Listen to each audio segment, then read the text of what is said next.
Well, yes, but... Huh. Fair enough. I mean, if she was actually willing to, then of course I'd be honored to have Lady Furina star in our show. I'm sure the rest of the troupe would be delighted too. I'm sure everyone in our troupe has probably dreamt of performing on stage with her one day.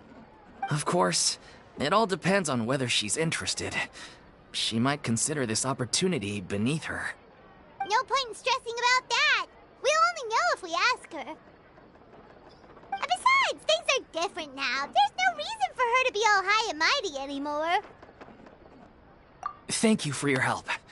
I guess I'll just stay here and wait for the good news. Good luck. Wait, where does Furina actually live nowadays? She used to live in luxury at the Palais Mermonia, but she's, moved out, right? As it happens, I have her current address here. I can provide it to you. Woo! When did you get here? I came over when things were starting to sound more promising.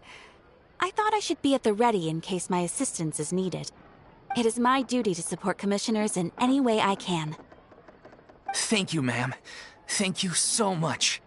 Well, now that we've got the address, we'll go find Furina. Back in a jiffy.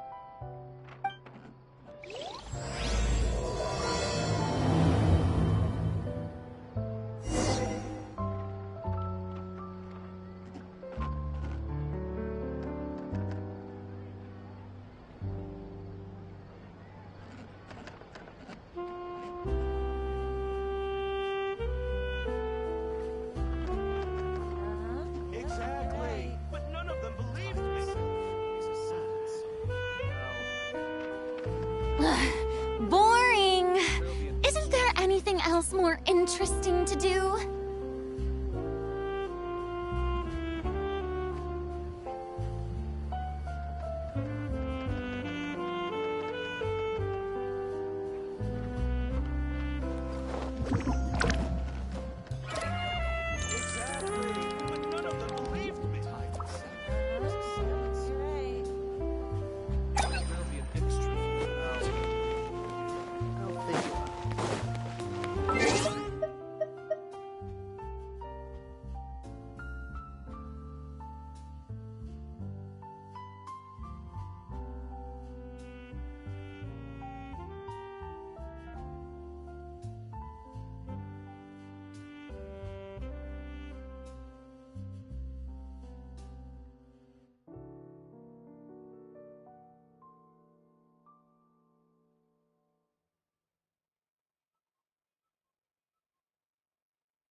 Exactly. But none of them believed me. Time itself is a silent song.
This world is full of unsolved...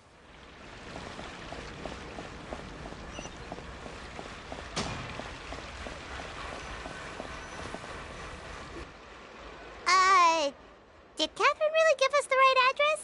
She lives here? Not that there's anything wrong with this place, it's just, a bit of a step down from the Palais Marmonia. You know, it's common courtesy to make sure the homeowner isn't in earshot when you're denigrating their abode. Okay, when did popping out of thin air become all the rage? First Catherine and now you? I was just out on a shopping trip. I ran out of macaroni, so I went to grab a few more bags. I used to have a much wider range of choices when it came to food, but now I'm finding that simple, traditional home cooking can be quite delicious too. Not at all. As long as you have different kinds of sauces in, you can have macaroni and tomato sauce one week, macaroni and bolognese the next. Oh, sounds like you're really struggling to cope. How rude! Questioning my cooking skills. The audacity! It's not like I have a very eventful life these days. Actually, I barely leave the house. So I don't see how it's unusual that my meals are a little simpler now too. Besides, I'm sure I could master dishes like la lettre focilor or blubber profiteroles in no time, if I felt so inclined. Ah, there it is. You don't know how to cook. Not yet, maybe, but... Anyway, what are you even doing here? I do hope you didn't come here just to ogle at my fall from grace. Let me first be clear that I'm not taking guests at this time. So if you're just here to clown around, then please be on your way. Shoot! Sorry! We're sorry! Please don't be mad!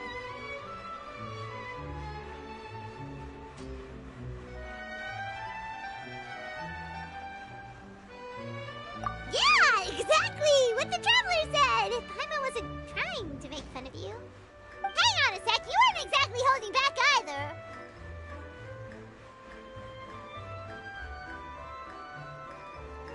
My help?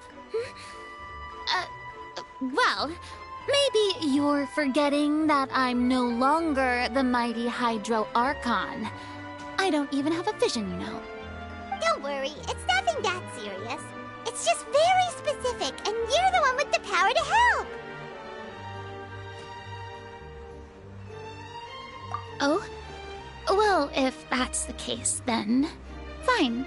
I'll spare you the lecture about your attitude just now. So tell me, what specifically makes this matter so specific? Ah, I see. I knew you couldn't have come all this way just to amuse yourselves at my expense.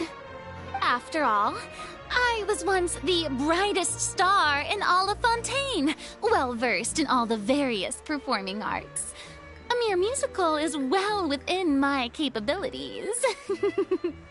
But given the present circumstances, I'm afraid I must regretfully decline your casting request. How come? It sounds like this would be a breeze for you! True, but I have made a decision to retire from the stage. Although I am no longer required to play the role of the Hydro Archon, the time I spent inhabiting that character has left an indelible mark on me. Centuries of pretending to be a different person changes you completely. I'm not the same person I once was. Of course, that can't be undone now. It's too late, and I have no intention of reinventing myself all over again. But at least I can say that I no longer desire to play any new roles. Paimon can understand, but this is just a one-off part to fill in for someone who's sick. Surely that's okay. Whether it's a one-off or not, it's a boundary that I've committed to no longer cross. If I make an exception to the rule now, I'm just leaving a back door for myself, which would be the same as not having a boundary in the first place. So I'm not going to perform, and that is that. Okay, guess there's no convincing you. Well, is there anything else we can do to help out the troupe? Otherwise, they'll just have to disband without any fanfare. Do you know any other actors who might be interested in the role? Nope. Short and to the point, okay. I've never been great at maintaining relationships. Besides, anyone I've ever worked with probably couldn't wait to get rid of me.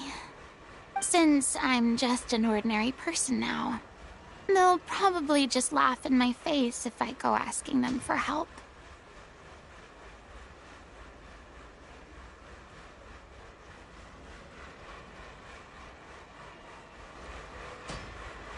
True, but I mean, could you even blame them?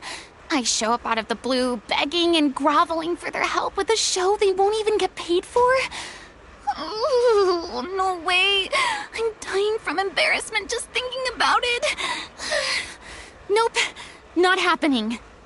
Well, is there anything else we can do?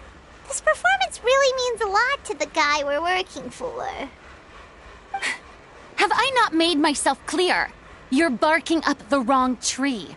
I don't want this job, nor do I know of anyone else who would. Sorry. I didn't mean for that to sound so harsh. I wish I could help, really. But if I thought I had the answer to this problem, I would have said so by now. It's all right, Furina. Paimon just wanted to make sure we tried everything. Oh, everyone in the troupe will be so disappointed. Yeah, I guess that's all we can do now. All right then, we'll see you around toodaloo to you, too. I'm going home to take a rest now.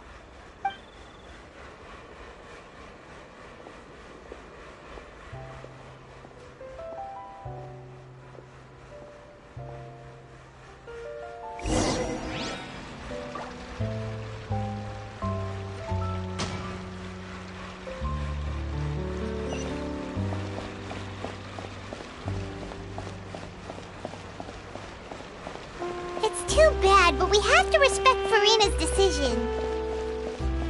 Maybe the thought of performing brings up too many painful memories now.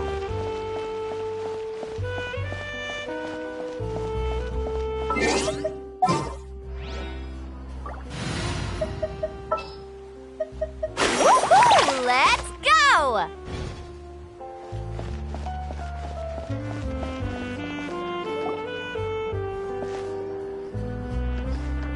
Huh?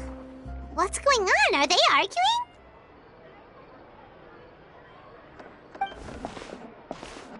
That's besides the point. I'll ask you again. Why did you start looking for a replacement without my consent? When did I tell you I'm going to take a step back? You didn't need to say it. We've known each other for how long now? We know the signs. But you never tell us about your illness, even when it's clearly flaring up. And that gives you the right to make a decision on my behalf? Shortly after you left, the troupe's lead actress came to the Adventurers Guild. She believes that she's healthy enough to perform.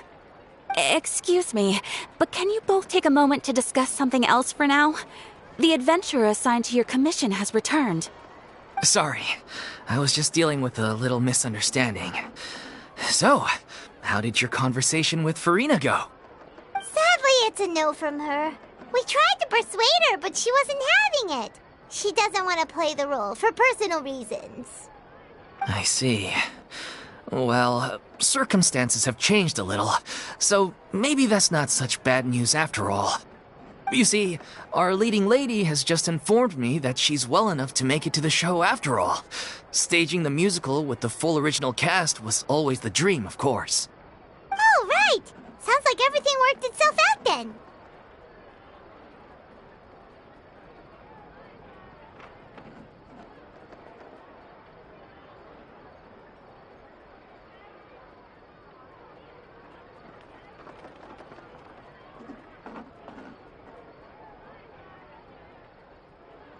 Yeah, she'd be livid.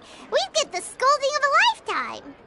Jeez, is Lady Furina really so harsh with people? Only joking, calm down. So, guess we can consider this case closed now, huh? Despite the fact that we failed to complete the commission, we were still racking our brains for ideas on the way back here. Look, there's no point arguing with you about this anymore. You've made yourself very clear, so I'll stop looking for a replacement. This is the last chance we have, though. If your illness flares up again, there won't be time to find anyone to replace you. So, are you absolutely sure you'll be able to handle it? The whole team is putting everything they have into this final performance. We have to make sure it goes ahead. Yes, I'm completely confident. I've been taking a new medication from the doctor, and it's working brilliantly. I'll definitely be able to tough it out until the performance day. I share everyone's desire to commemorate all our years as a troupe with a proper farewell show. So the last thing I want is to be left out. Every one of us thinks of this troupe as their home, myself included. You're right. I'm sorry. I let myself get too worried about the show. I should have asked for your permission first. All's well that ends well. Sounds like the show will go on. Sure.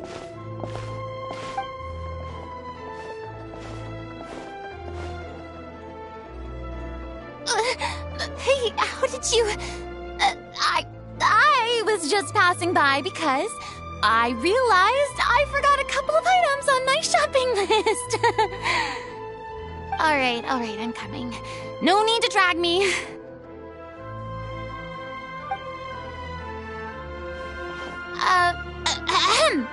Hello, one and all. I couldn't help but overhear your conversation just now. Furina? Didn't you say you were gonna take a rest at home? What are you doing here? I was just ever so slightly concerned about the situation you mentioned. Yes, a teensy bit concerned, that's all. When you came to talk with me earlier, I jumped right to explaining my position and said some strongly worded things. And all before I even had a full grasp of the situation. Anyway, I just feel a bit bad about how it went down. I'm sorry, Paimon. Oh, it's totally fine. Paimon didn't take any of that personally. You really have a knack for asking the most uncomfortable questions, don't you? I felt very sheepish, having had a change of heart after flatly refusing you. And then, to make matters worse, you caught me. But in any case, it sounds like the issue has already been resolved. Yeah. When they said they were gonna ask for your help, I almost had a heart attack. I mean, how could we be worthy of having Lady Furina star in our show? There's no need to think like that, and no need to keep addressing me as Lady. Just Furina is fine. I was wondering, if this troupe is so important to all of you, why does it have to disband? If the difficulties are purely financial, then there must be a solution. You could put the shows on pause while you look for a sponsor, for instance. Everyone seems so devoted to the troupe. I'm sure if you keep chipping away, you'll find a way through. We all want to believe that, but some things are just beyond our control. Everything's been going downhill ever since we lost our director. She was the heart and soul of our troupe. She kept us going. Her name was O'Reilly, and she was the founder as well as the artistic director of our troupe. And tragically, she was a victim in the serial disappearances case. What? That's actually how I recognized these two. It was all thanks to their efforts that the true culprit was brought to justice. But still, no sentence can bring our director back to us. She was a loyal fan of your performances, Miss Furina. They were what first inspired her to get into musical theater. She rallied many people around her who were destitute or had lost their sense of purpose in life, and convinced them to join her troupe. She wrote her own scripts, acted on stage, and mentored each and every one of us. People loved our performances back then. We seemed to be going from strength to strength. Things were really looking up for us. And then disaster struck. Yeah. After that, the entire troupe fell into disarray. None of us know anything about script writing, let alone how to handle the business side of things. We've been doing the best we can, but despite our efforts, things are slowly but surely falling apart. It's agonizing, but ultimately, we'd rather end things now on our own terms than stick it out to the bitter end and watch all our dreams turn to dust. Oh. What a terrible waste. A gifted artist from humble beginnings who achieved so much and no doubt had much more to give. And then her life was so cruelly taken. I suppose it's fair to say then that this final show, besides being your farewell to the stage, is also your final gift for her? Yes, exactly. We all miss her terribly. Well, good thing I followed the traveler here. After hearing this tragic tale, I can no longer stand by and do nothing. Furina. I know what you're thinking, but I by no means plan to cross the boundary I've set for myself. Besides, they're no longer looking for a replacement anyway. I can, however, provide some artistic guidance from the vantage point of a highly experienced audience member. But only if you feel this is something that would help, of course. Oh, most definitely. We'll take any guidance that you can give. We unfortunately don't have any budget for a consultant, though. Will that be a problem? I don't need any compensation. All I'd ask in return, if you're willing, is that you tell me some more about the life and work of your late director. Something I've begun to realize since my departure from the Opera Epiclese is that there's a lot you don't see when you observe everything from on high. The law only judges criminal behavior and does not weigh human emotion. The court's verdict can settle the question of criminal liability, but what about all the unresolved emotions of the parties involved? What happens to them?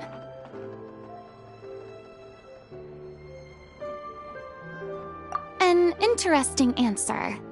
But if you ask me, I think all emotion shall ultimately return home to the heart and slowly settle with the passage of time. Take, par exemple, how this troupe pines for their late director. Things such as this I have never witnessed before, and so I should like to observe, perchance to understand. Huh. Still a fan of your old dramatic monologues then, huh? You just want to get back in on the action, don't you? No. This is a completely different situation. Pearls before swine. The name's not Swine, it's Paimon! Would you be willing to join me? Come on, take a break from adventuring to listen to a story.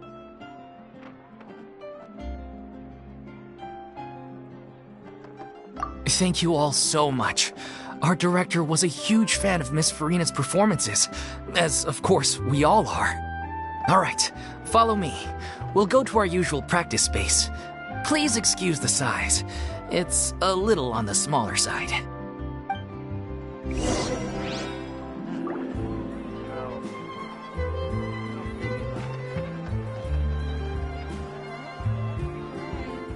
There'll be an extra fee for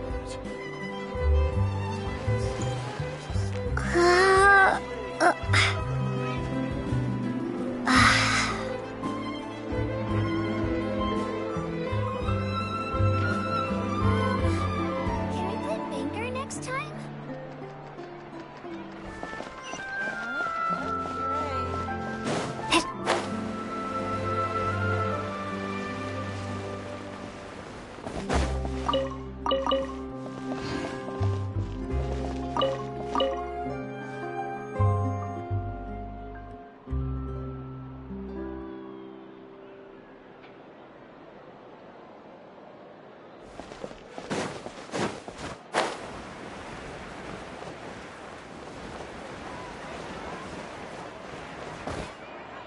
Being skilled at something doesn't make it hard.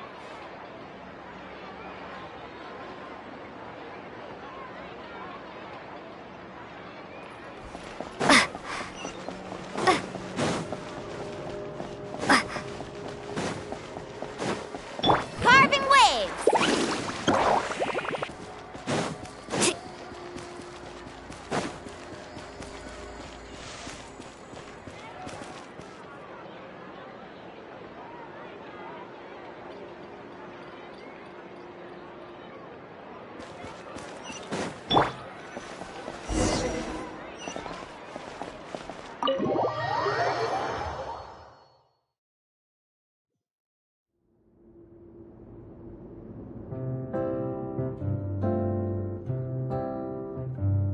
Huh?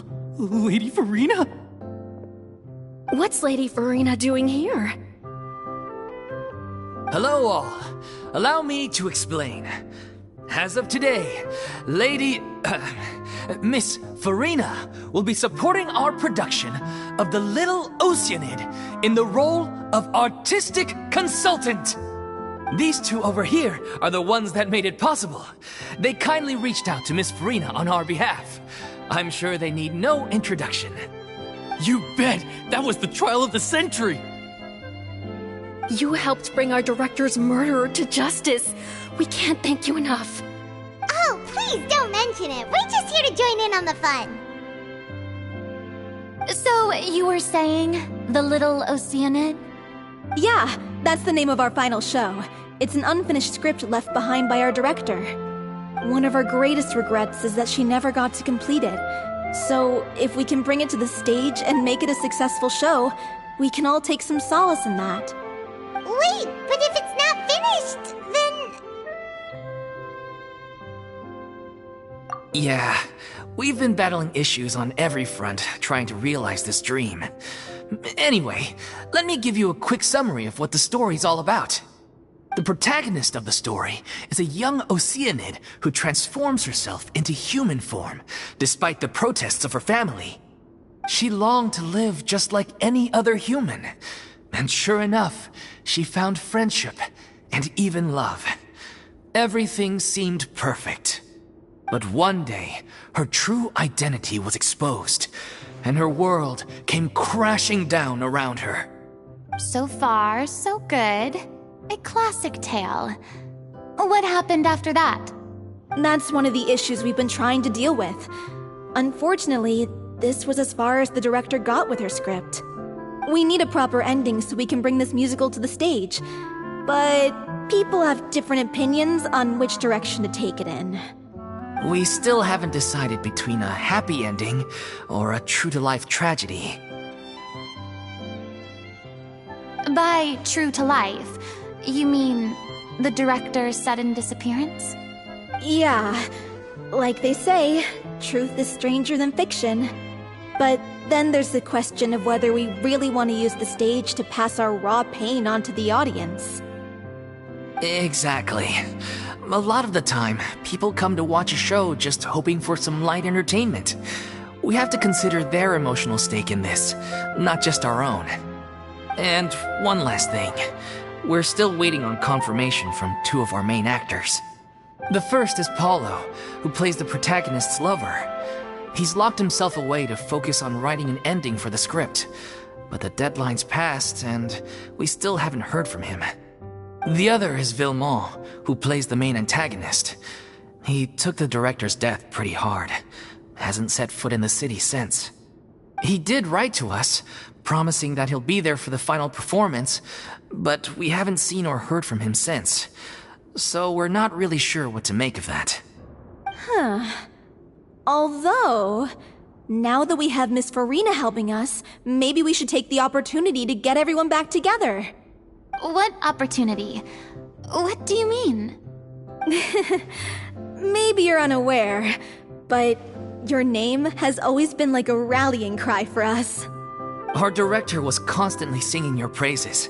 All of us look up to you as a role model.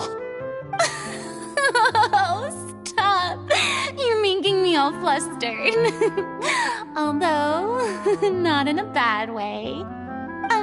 I suspect the reason they're dragging their feet is that they have their doubts about whether the show will really go ahead, considering all the issues you've been facing. But one by one, all the obstacles are being removed. Now is the time to rally the troops. Makes sense.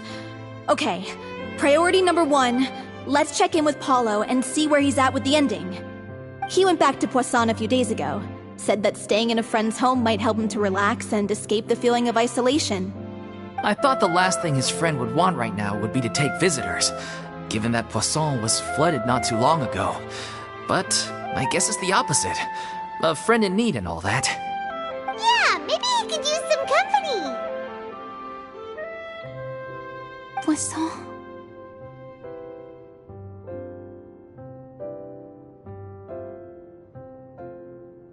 Nothing. I suppose my presence will be indispensable if we are to restore his faith in the show. So, allons-y. To Poisson!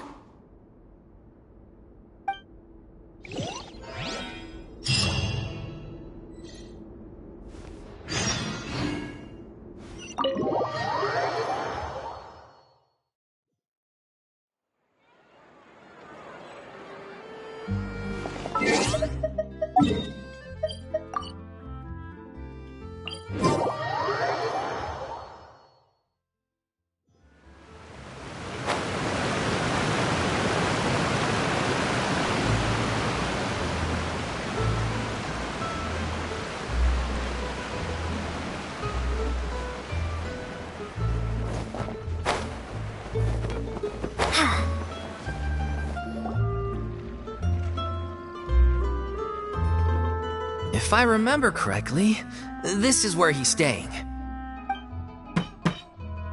Who is it? It's me. Is the script ready? You came all the way here for that? Alright. Forget that for now. Just come on out. We've got some great news. Nice try. Look, just give me some time, okay? I'm just wrapping up this last part of the script. I'll be out once I'm done. Okay then. Looking forward to your masterpiece. So, as expected, he's missed the deadline. The ending is one of the most important parts of the show. Even once he's done, it isn't final until we've all had the chance to read through and make sure we agree on it. Someone told me they'd just seen you in Poisson. I assumed it was a case of mistaken identity, but sure enough, here you are. And Furina, too. I was wondering if we might run into her.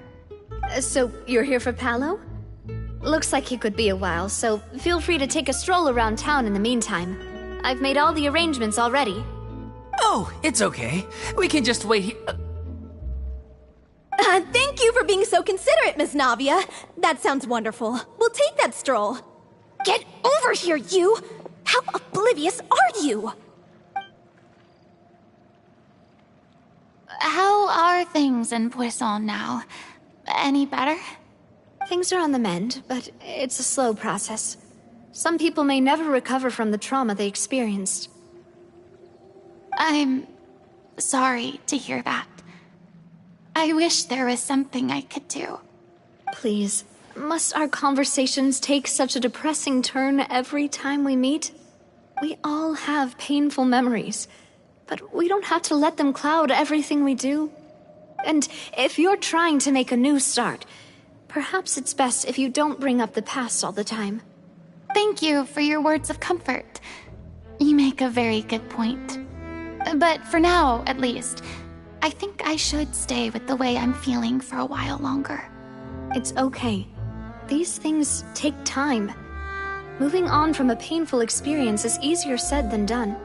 Which brings me to why I'm here. I thought you should probably know that not everyone here is ready to forgive and forget after the Hydro Archon's inaction in the face of catastrophe. To avoid upsetting the peace, I told the townspeople that everyone here is a member of the theater troupe, and that you are just an actress playing the role of Furina. It's not a perfect solution, but hopefully it means you won't have to lie low while you're here. That's so thoughtful of you, Navia. Well, what do you expect? I am the courageous and considerate president of Spina di Rosula, after all, like my father before me. Anyway, that was all. Look after her now.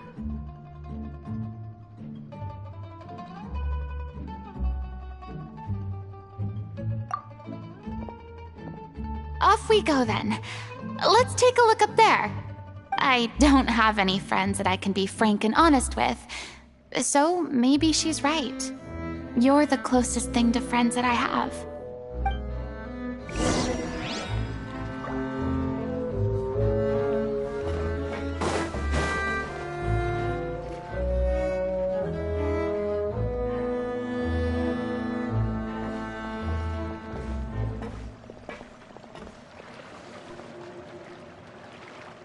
I'm so grateful that Miss Navia was so understanding. To be perfectly honest, I didn't know if I was ready to meet her. It's always easiest to just run away from your problems. But that never fixes anything. You can't get around the obstacles without facing them. So that's why you were nervous when they brought up Poisson. Yeah. I'd be lying if I said I wasn't scared of coming back here. Still, I felt it was something I had to do. As I was saying before, I want to see for myself the things that I never could in the past. I'd be overjoyed if the people here could find it in their hearts to forgive me. But they're more likely to unleash a tirade of vitriol against me, which, of course, I completely understand and accept.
Yeah, I can tell people are watching me.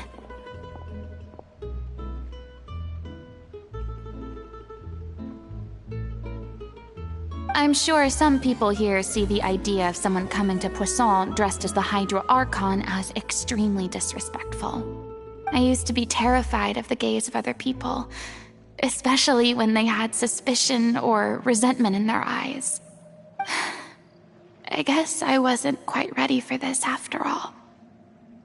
I'm not surprised you're making yourself go through all of this.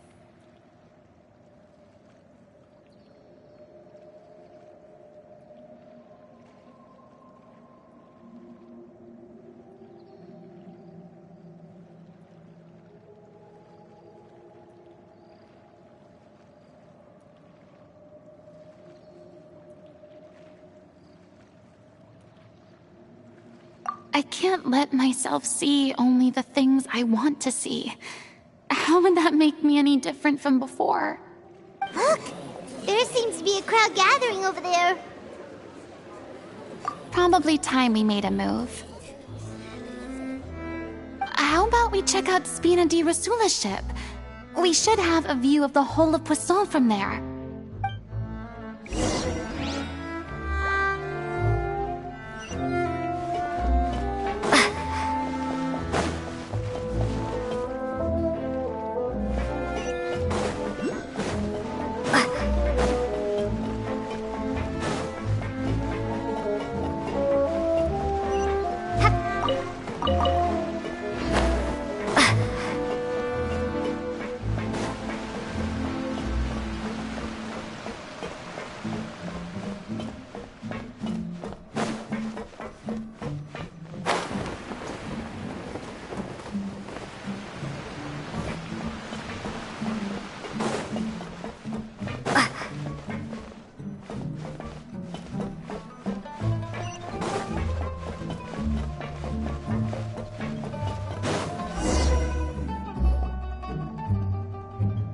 I'm sorry.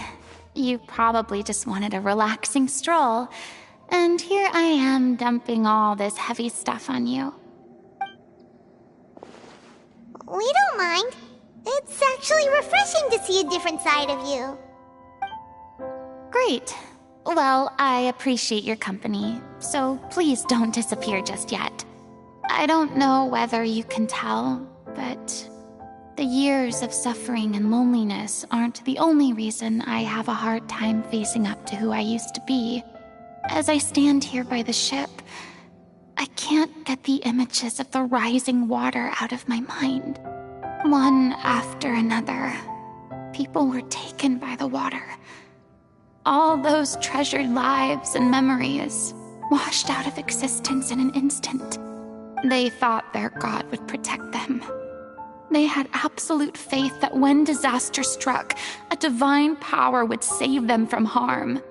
And all the while, I played my part to perfection to convince them that was true. But then the floodwaters finally came, and the Hydro Archon did nothing. You shouldn't look at it like that. You were only doing your duty. I've had to go through so many moments like that for the sake of protecting the truth. As time went on, it got harder and harder to bear, and I became more lonely and isolated. Eventually, I realized I had nothing left except the truth. I became terrified of completely failing in my task, and was haunted by the thought of being left all alone, weeping on my throne. Fortunately, we were able to avoid the worst-case scenario thanks to the help of heroic individuals such as yourselves. Everyone rose to their responsibilities, and I finally regained my freedom. But on some level, freedom also means no longer being needed. I have no further use to people. Paimon would have never imagined you'd see it that way. A reward?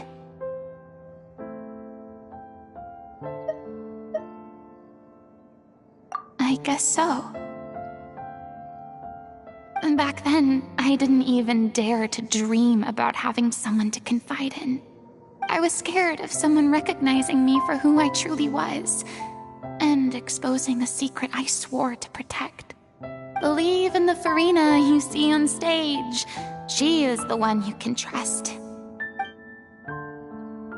I had to keep all my feelings, all my curiosity about life to myself. No one could be allowed to know. That's what I really meant when I said I'm no good at maintaining relationships. So that's where you were coming from. Paimon totally thought you were just a bit of a diva at heart. Could you please get off my case? I don't know what's gotten into you today. I'm making an effort here. You could at least try to do the same.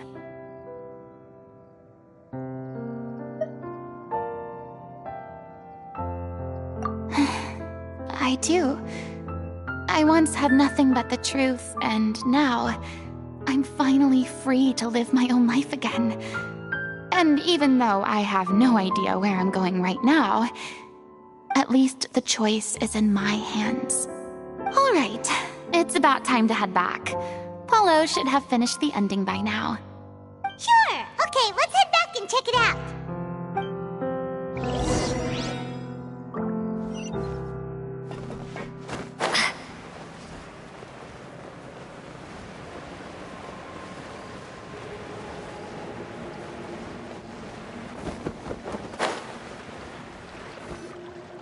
Didn't you say you needed to watch what you eat? You're supposed to be cutting down on fried foods, not wolfing down copious quantities of fish and chips, you know? Come on. It's not every day we get to dine at Spina di Rosula's expense. Can you believe how generous she is? I'm not about to pass on free food. Anyway, my character doesn't need to be slim and good-looking. That's your job. Are you kidding me right now? It's not your character's health I'm worried about, it's yours. I've spent my whole life battling the effects of ill health, and it kills me to watch you willingly ruin yours by filling yourself up with junk all the time. Oh no, looks like they're arguing again.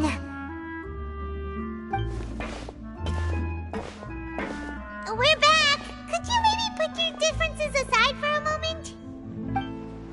Ah, you're back. We've been enjoying Spina di Rosula's VIP treatment in your stead. Paulo's nearly done. We shouldn't have to wait too much longer. Great! So you were discussing your characters, right?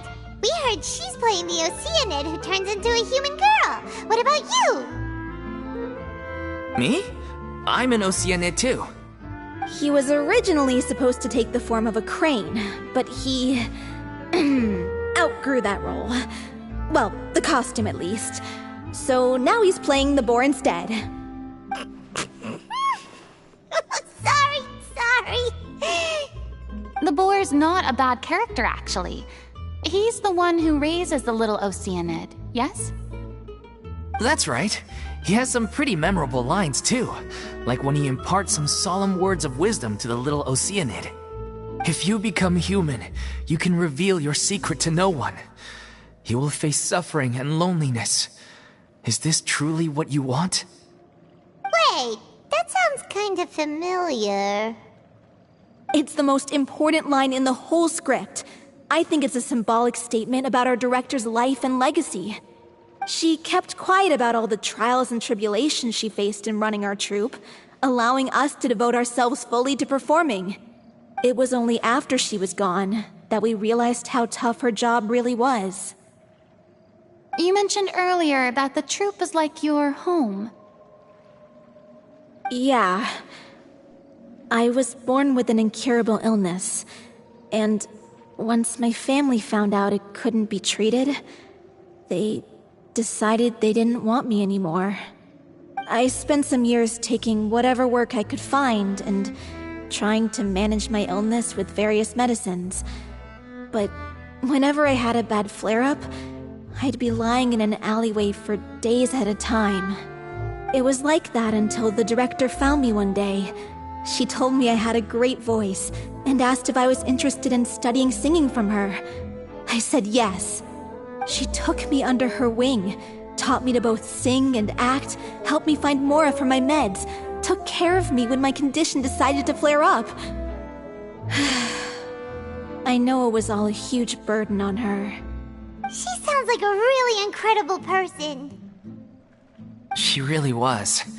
She gave everything she had to her troupe and the people in it. All of us were so proud to call her our director.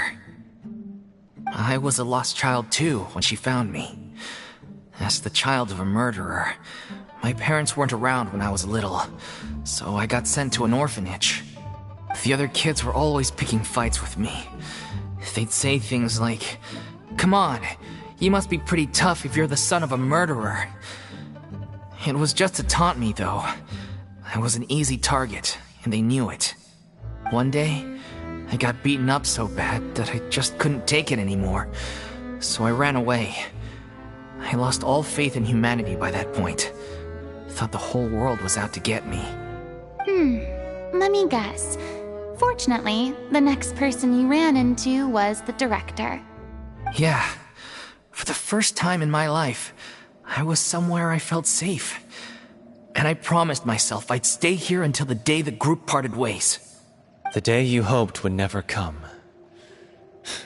How times change. Oh, you're finally done? Get your butt over here. There's someone I need to introduce you to. This is our new artistic consultant, Miss Furina. Furina? The Furina? Oh my god, how did you manage to wrangle that? Please, the honor is all mine. I was profoundly moved to hear about your troupe and your wonderful director.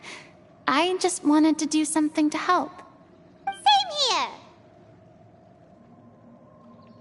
Even so, this is just...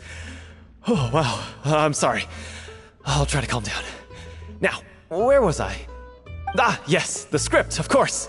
Let me give you a rundown of how the story unfolds in my version of the script. I'm sure you're already familiar with the beginning of the story. A little Oceanid decides she wants to become a human, against the wishes of her family. She finds love and friendship in the bustling city. But then, disaster strikes. The people start to notice that all the fresh water in the surrounding area is slowly disappearing. The soil is becoming arid, plants and flowers are withering, and the people begin to panic. The little Oceanid, Cleo, and her lover decide to do something about it and investigate the truth of the matter together. In the end, they discover that all the waste and pollution created by humans over the years has caused the fresh water to flee the land, as if driven by a consciousness of its own. Consciousness? You mean the water is sentient? Water as a conscious entity. There's actually quite a few stories that explore this theme. Since the little Oceanid is a water spirit, she immediately understands how the water is feeling. She then tells her lover about her true identity, as well as the truth behind the crisis. Her lover accepts her for who she is, and works with her to find a way to bring the water back. However, unbeknownst to them, there were some people eavesdropping when she revealed her secret. The little Oceanid is accused of being directly responsible for driving the water away, and faces the greatest dilemma of her life. And then? In the end, she makes the brave decision to sacrifice herself to save her lover, and the rest of humanity. Huh? But didn't they all treat Cleo like a villain? Why would she want to save them after that? Well, she mainly wanted to save her lover, plus everyone who'd stood up for her. Through her love for her human partner, she was able to find an even greater love, one that extended to all of humanity. Surely the biggest strength of Cleo's character. There's actually something else that bothers me. You know the protagonist is supposed to represent the director, right? And she never had the chance to become a hero in our world. If we're serious about dedicating this show to her memory, we should make the ending as true to life as possible. What about if the little Oceanid is hounded to death by people who hate her, her lover makes sure her secret never gets out, and humanity continues down the path to extinction? That sounds like too cruel of an ending to me. And perhaps a little irresponsible to present to the audience. That ending would be a perfect mirror to Director Aureli's death. both arbitrary and meaningless. On the day when she went missing, Director Aurelie had instructed us all, somewhat out of the blue, to leave the court of Fontaine and wait for her outside the city. We waited and waited at the rendezvous point, but she never came. By the time we returned to the city, she disappeared without a trace. We looked for her. The Gardamex looked for her, but she was nowhere to be found. Increasingly, all the signs seemed to point to her being the latest victim in the serial disappearances case. The director was the kindest soul in the world. Yet she was senselessly sacrificed for the sake of a so-called experiment by someone who had nothing to do with her at all. But doesn't the way she suddenly told you to leave the city suggest that maybe she had some sense of what was about to happen? It almost seems as if she was moving you to safety. I've been trying to follow up on that ever since, but all my efforts so far have turned up nothing. Villemont might know something, but he won't open up to me. Villemont? The one who's playing the role of the villain? Yeah. He's been overwhelmed by grief. I think the director's death hit him hardest of all. Grief? Guilt, more like. Also, I have a hard time imagining that anyone took it harder than me. Because, well, speaking of the play being true to life, I was deeply, madly in love with Aurelie. What? You kept that one quiet. It's time to be upfront with you all. No more keeping secrets from each other. We'll never be able to agree on the ending if we can't be honest about how we feel. I did tell her how I felt once, but she turned me down pretty much straight away. She said that we were all like brothers and sisters to her, and she'd never considered us as potential romantic partners. Not that it came as a shock or anything. It was what I was expecting to hear. So I told her I'd always be there for the troupe, and I'd always be there for her. I said, maybe one day in the future, when everyone's settled into their own lives and on the up and up, and managing the troupe no longer required her constant attention, well, maybe then she could reconsider what she really wanted in her life. And now, that day will never come. Oh, Paulo. So if I'm the one writing this ending, then I'm gonna make sure it does right by Aurelie. I won't let anyone get in the way of that. In that case, you have to straighten things out with Villemont once and for all, face to face. We've all had our differences of opinion over the ending, but those two have never seen eye to eye on anything. One of them has to compromise if we're ever going to reach a final decision. Well, if that's where we're at, looks like it's time to go visit Villemont. Are you ready to face the truth? Honestly, I'm slightly terrified. But for the sake of our final performance, I'll do whatever it takes. Funny you should ask, though. You really do get what I'm going through right now. I certainly do. Come on, everyone. Allons-y!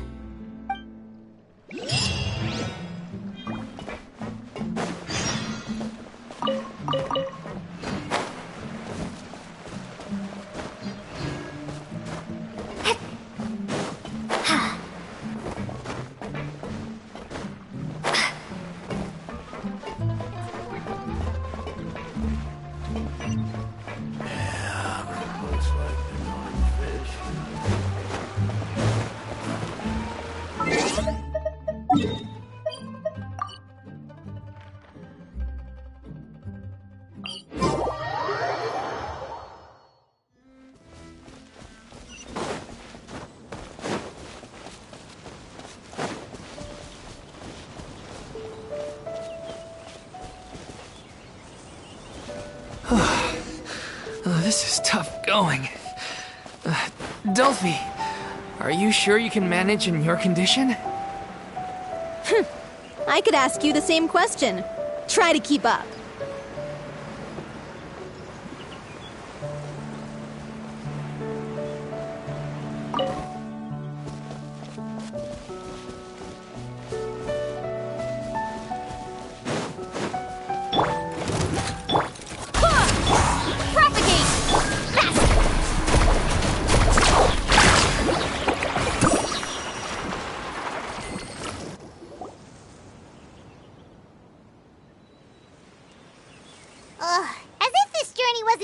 enough already without a roadblock. Don't worry. We should all be fine with the traveler here. We don't need to take a detour.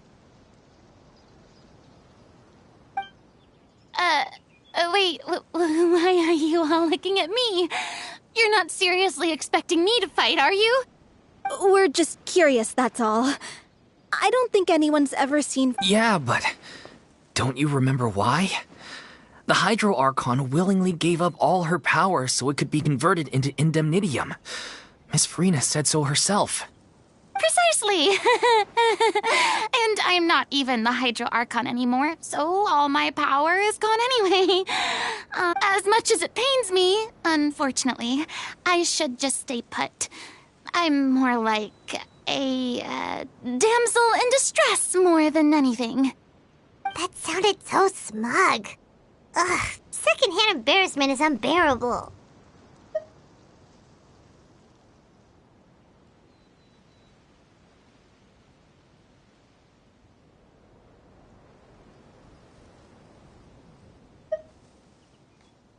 C'est la vie, indeed. Alas, I am forced to watch on helplessly as a more brave and seasoned adventurer than I swoops in to save the day. Aw, too bad. I was so pumped to feast my eyes on fight mode Furina. Sorry to leave all the heavy lifting to you. Don't worry, piece of cake.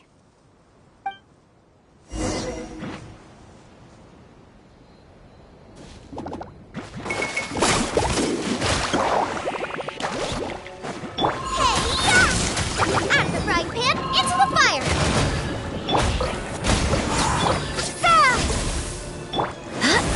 Wind, hear me. Go as one! Boba, get them! Let's ride!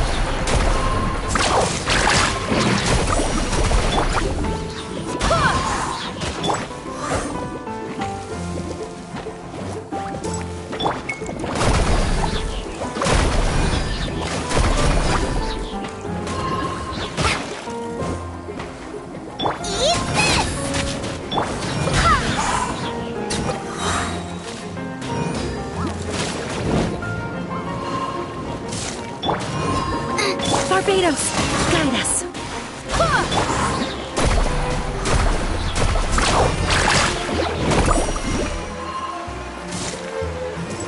Spring forth!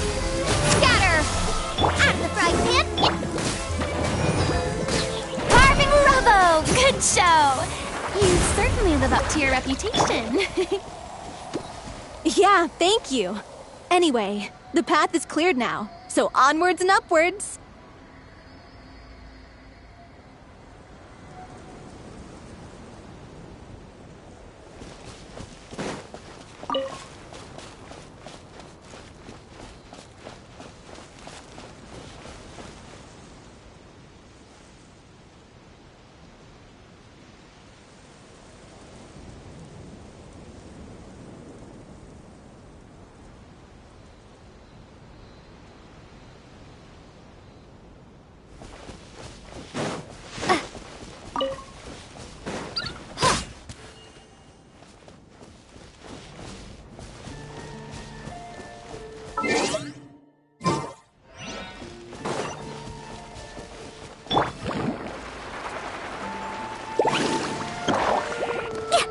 Need a surfboard?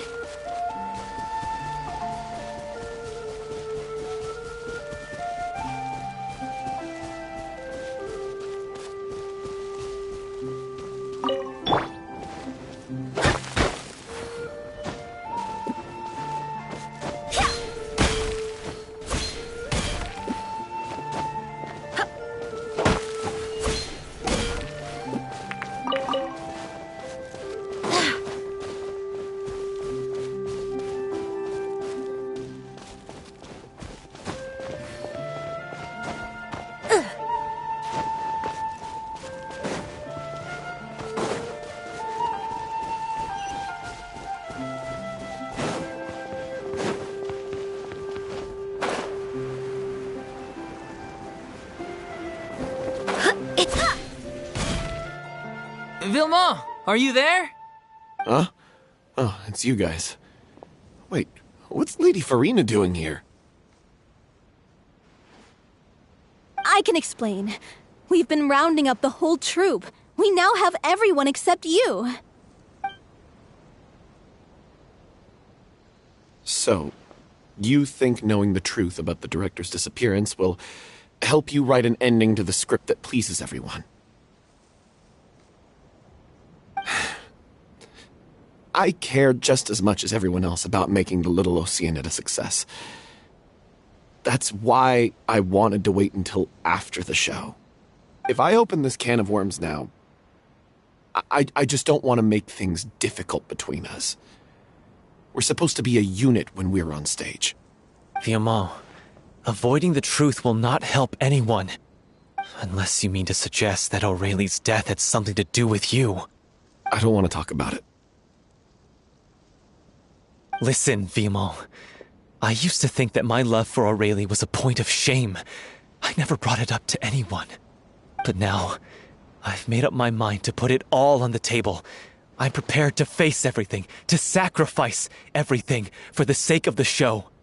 The little Oceanid cannot be complete unless we do justice to Aurelie on an emotional level.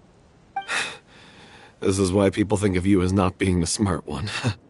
As you all know already, the troupe was kept afloat not from ticket sales, but donations from the audience.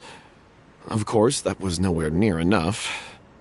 We took on side jobs when we weren't performing, but even then, the troupe's financial situation was pretty dire.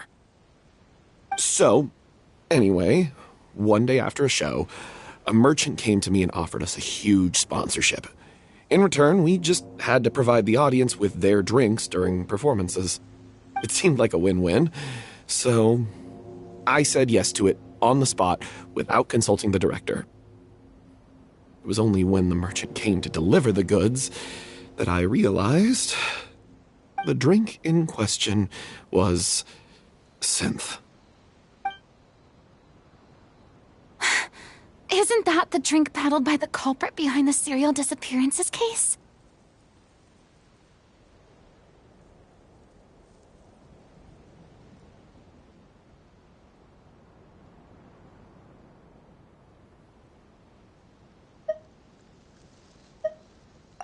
I freaked out when I saw the boxes. And I told the director everything right away. She was completely shocked as well. But she didn't reprimand me for making the decision without consulting her. Instead, she contacted the merchant and stated that the troupe could not agree to this collaboration. The merchant was furious, berated us for going back on our word, and threatened to sue us for damages. The amount was astronomical. There was no way we'd be able to pay. And then? I was going to sort it on my own, but the director stopped me. She said that this was an issue for the whole troupe, and it wasn't my fault. But things only got worse from there. The synth merchant just wouldn't let up, and then suddenly the director told us all to leave the city one day. I knew then that things must have reached a boiling point. I admit this whole thing was my mistake. I didn't dare to tell any of you the truth back then, and after the director disappeared, I was even more afraid to say anything.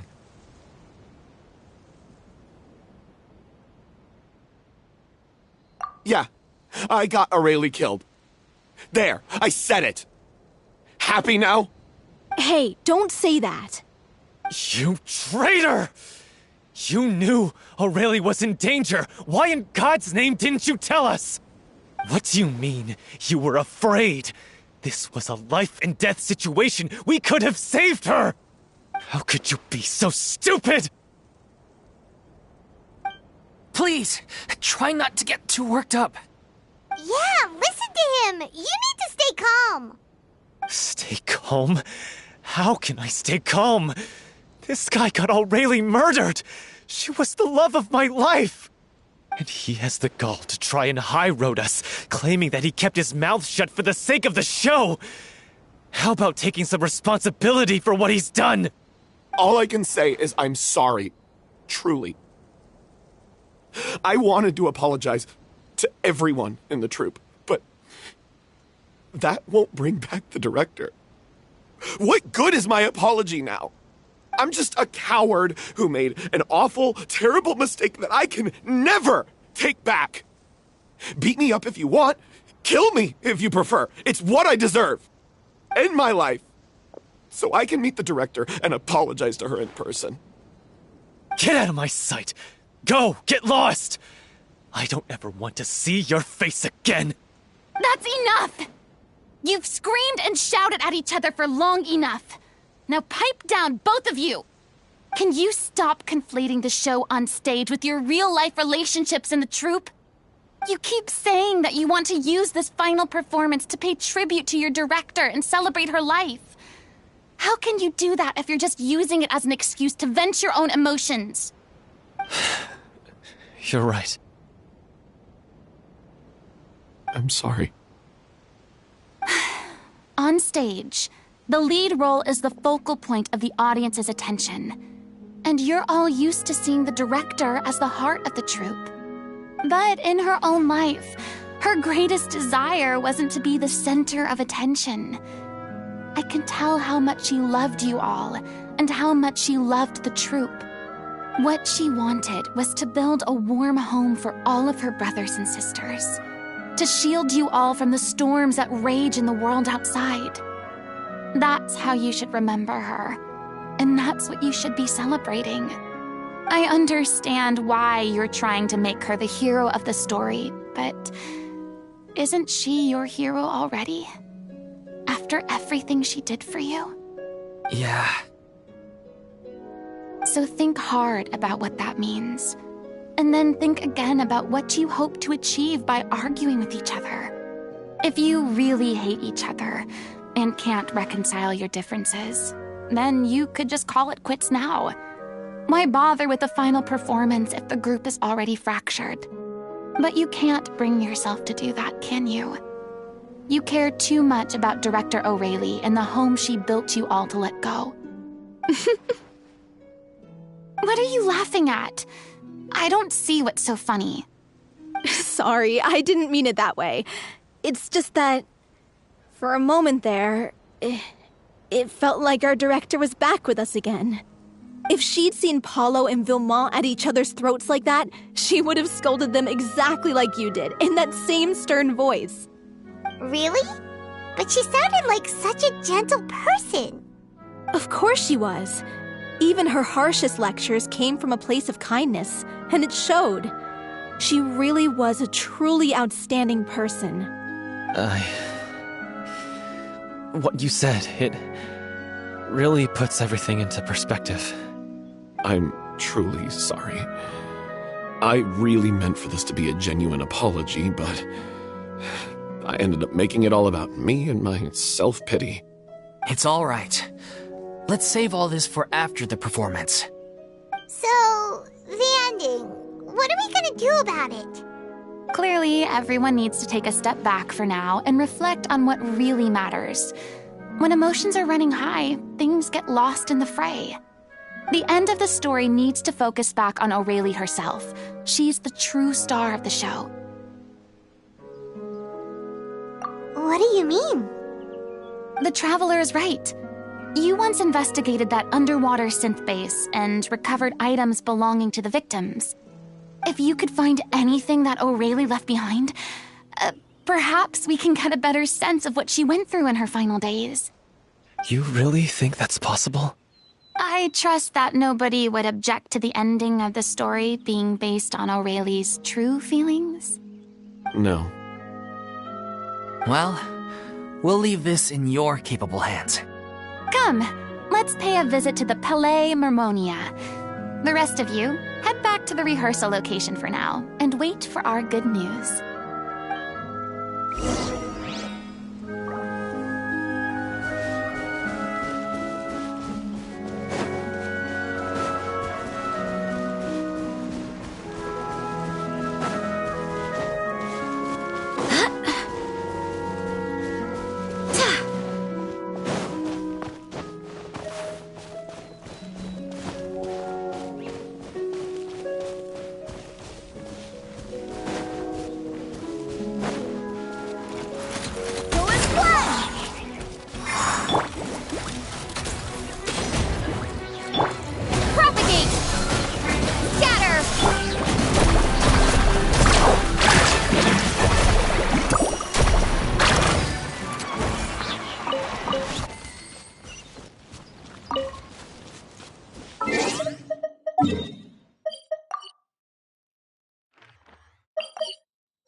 You want to review some recovered items connected to victims of the serial disappearances case?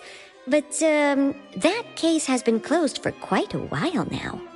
Still, since you were the ones who discovered and submitted the evidence in the first place, you don't actually have to submit an application. Okay, please hold on. I'll have someone dig them out.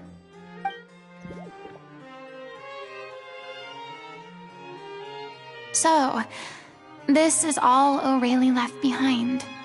Just whatever she was carrying on her person and this tattered old notebook.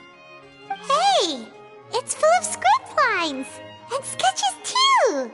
Looks like they show where the different props should be placed on stage. Let me take a look. Maybe there's something in here from after she was kidnapped. Aha! I found something.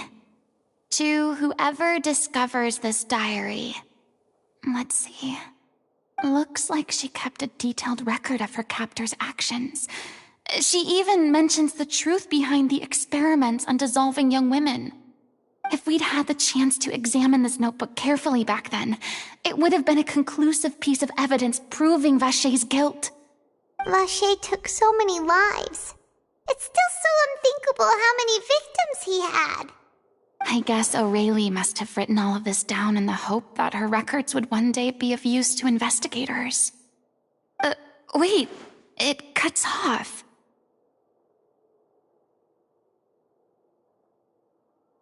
Her handwriting here gets patchier and more illegible by the line. She probably didn't have much strength left. Her final words are... I'll let you read them for yourselves.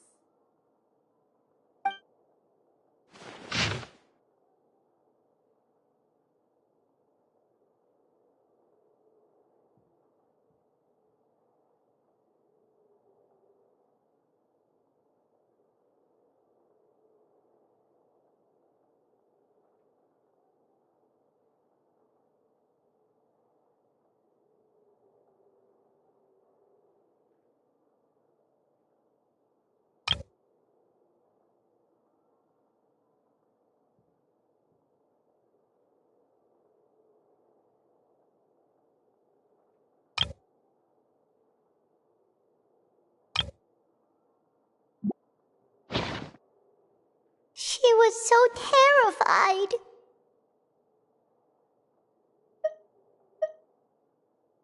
She may have been a mighty hero in the eyes of her troop, but at the end of the day, she was only human. I can't bear to think how painful and lonely her final days must have been. Wait. This part on the last page sounds strangely familiar.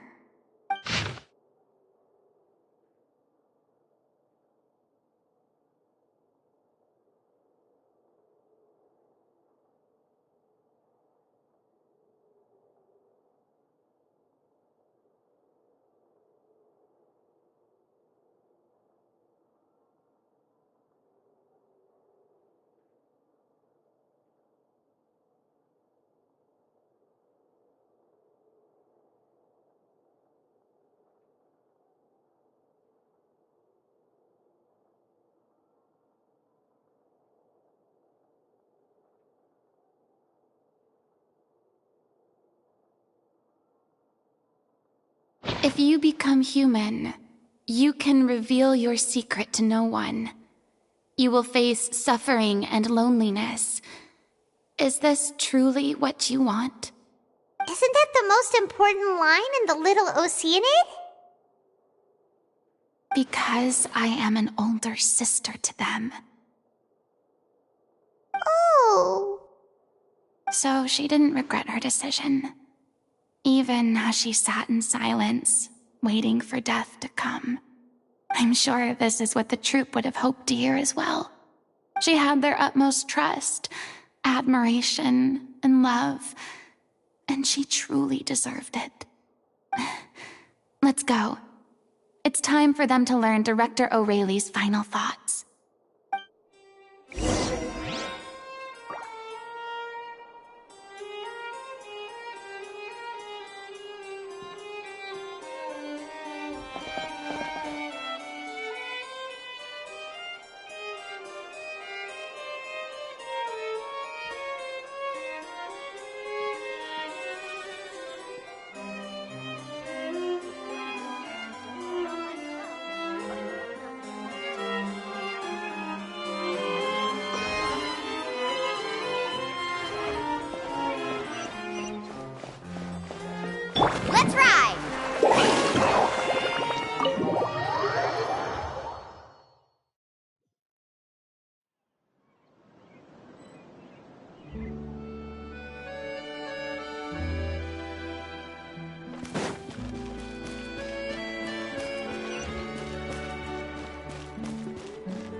She deserves a hero's farewell. If that's the only way to convey to the audience the courage and selflessness that she showed in the face of death, then it's a meaningful way to end the story. Even in the last moments of her life, she was still leaving a trail for others to follow. She did her best to protect as many people as possible, even if it meant sacrificing herself. We know what choice our little Oceanid would have made now. I don't think any more discussion is necessary. Well, Vilmont, if we put the past aside for now, do you think you can bring yourself to go ahead with the show? I will channel all my regret and put it into my performance, to make this a show worthy of our director. I won't ask for your forgiveness, and you don't need to worry about my feelings. This final farewell show should be about Director Aurelie and her alone. Then it seems like we've reached a consensus. I have a feeling that this will turn out to be the most mesmerizing performance of your lives. Really? How can you be so sure when you've never even seen them perform before? Don't underestimate my experience. After watching a countless number of musicals, I've learned one important thing. If you want to move the audience with your music, you must fully commit and immerse yourself in your role, pouring all your emotion into your performance. And aren't human emotions, love, hate, regret, and hope, just the most mesmerizing things in this world? I don't believe anybody could be more committed to bringing this story to life on the stage than they are now. Thank you for the vote of confidence, Miss Furina. And thank you for supporting us through all this. Then, let's not delay things any longer. We need to discuss the details of the ending and get it nailed down once and for all. Actually, before that, I'd like to make a proposal. During the curtain call, please allow me to use the director's name instead of my own. Huh? But then... After all, this role was originally meant to be played by the director. I'm just filling in for her. Besides, a role commemorating her life should be associated with her name. Well, if you're sure you're okay with that, I have no objection to it.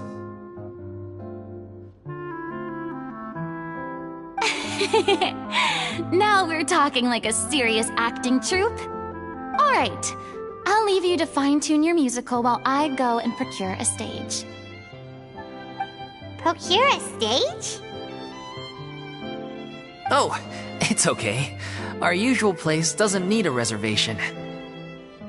That place? Oh, don't be silly. For an extraordinary show, we need an extraordinary stage. By which I, of course, mean the Opera Epiclese. Whoa, wait, what? No. That's never going to work. It's far too fancy for the likes of us. What are you afraid of? Surely you don't think that Aurelie's story is unworthy of the grandest stage in Fontaine? No, that's not what I meant. It is supposed to be your grand finale, right? I have no problem with it then. How about the rest of you?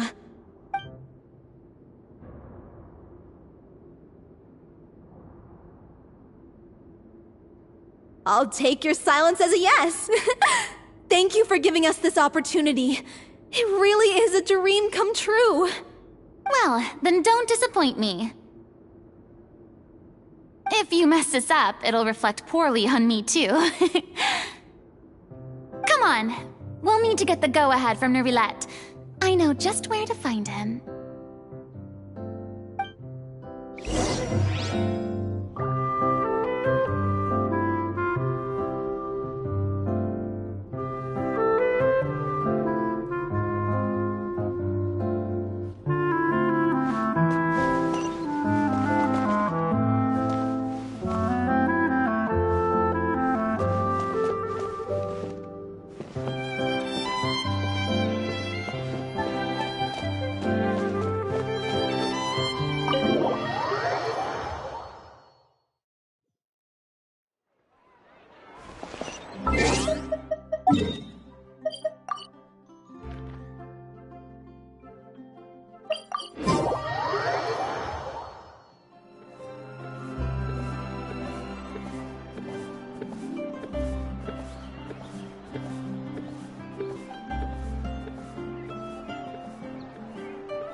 Look at that!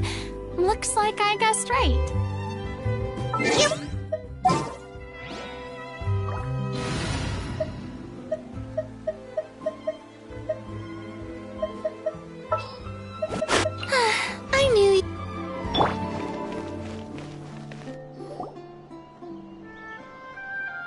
I knew you'd be here. I'm here merely for a short break. It has been a while, Miss Furina. And you too, traveler in Paimon. What might I assist you with today? I would like to book the Opera Epiclese for an event. You see... I understand. The process for booking the Opera Epiclese is complex and can be somewhat cumbersome. But given that the request is coming from the three of you, I see no reason to make things unduly difficult. The story of the little Oceanid is most fascinating. I'm looking forward to seeing it performed on stage. I will say, however, that I am surprised to see your passion for the performing arts rekindled after all that has happened. Huh? What do you mean? Do I look excited? Yes. And this is the first time that I've seen you like this since your departure from deityhood. At first, I just felt bad about rejecting them. So I wanted to learn a little bit more about their situation. But one thing led to another, and... well, here we are. In the past, we sat in our high chairs in the court, giving our opinions on isolated cases, all while knowing very little about the human stories behind each and every one. Maybe it's because I finally become an ordinary person and gained my freedom, but I've developed a great sense of curiosity about their lives. I am truly delighted to see you find a new lease on life. Now that you've regained some confidence, have you had any thoughts regarding a return to the stage? Why would you suddenly ask a question like that? Well, if the little Oceanid turns out to be a great success, it will no doubt become a classic. Many theater companies are certain to add it to their repertoire. The experiences and decisions of the protagonist Cleo are all modeled after your own. Naturally, this makes you eminently suited to playing the leading role. It would truly be a shame if you did not take this opportunity to allow audiences to enjoy your outstanding acting talents once more. Haven't I already made myself clear? I won't act or perform in any role ever again. No exceptions. Nor do I think it is any great shame. There is no lack of fine actors or inspirational stories, either on or off the stage. This experience is a case in point. I feel like I've learned a lot, and it has already been well worth the price of admission. I must admit, though, I'm a little envious. They're quite fortunate to be able to bid farewell to their past in such a magnificent manner. I see. Well, I'm glad to learn that you have found a role to play that you enjoy, be it on the stage or not. I sincerely hope the show will serve as the grandest of finales. I will have my staff book the date and mail the relevant paperwork to the troupe once the details are confirmed. Thanks, Nervalette. You are very welcome.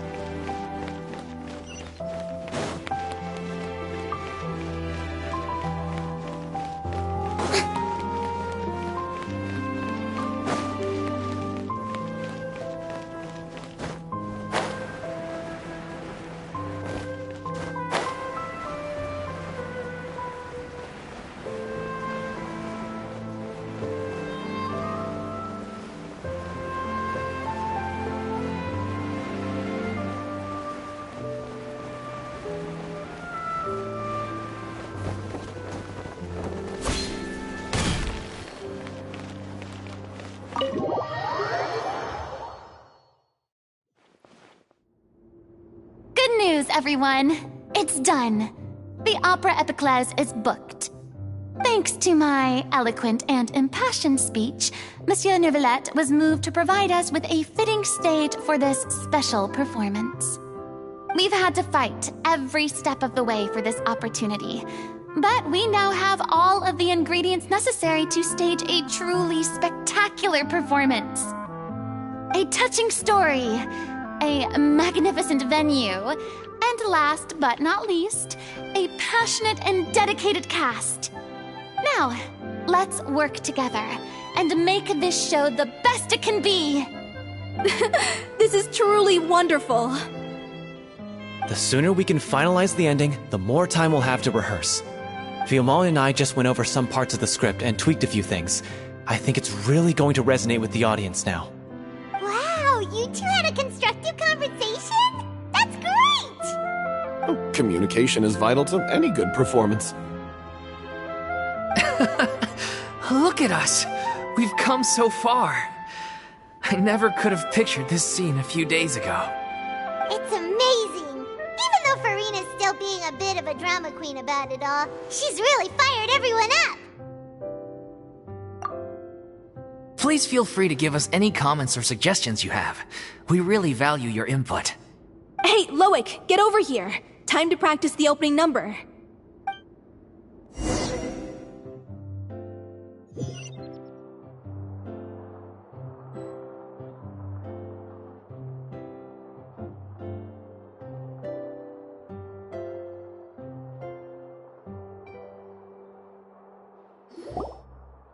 Cursed Cleo.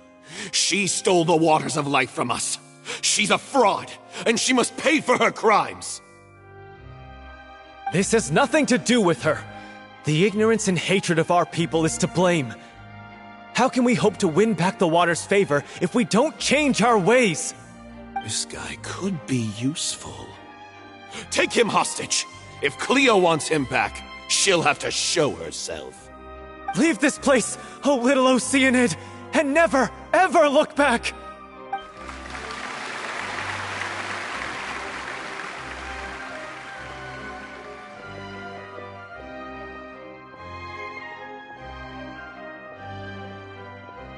Everyone's really throwing themselves into their roles.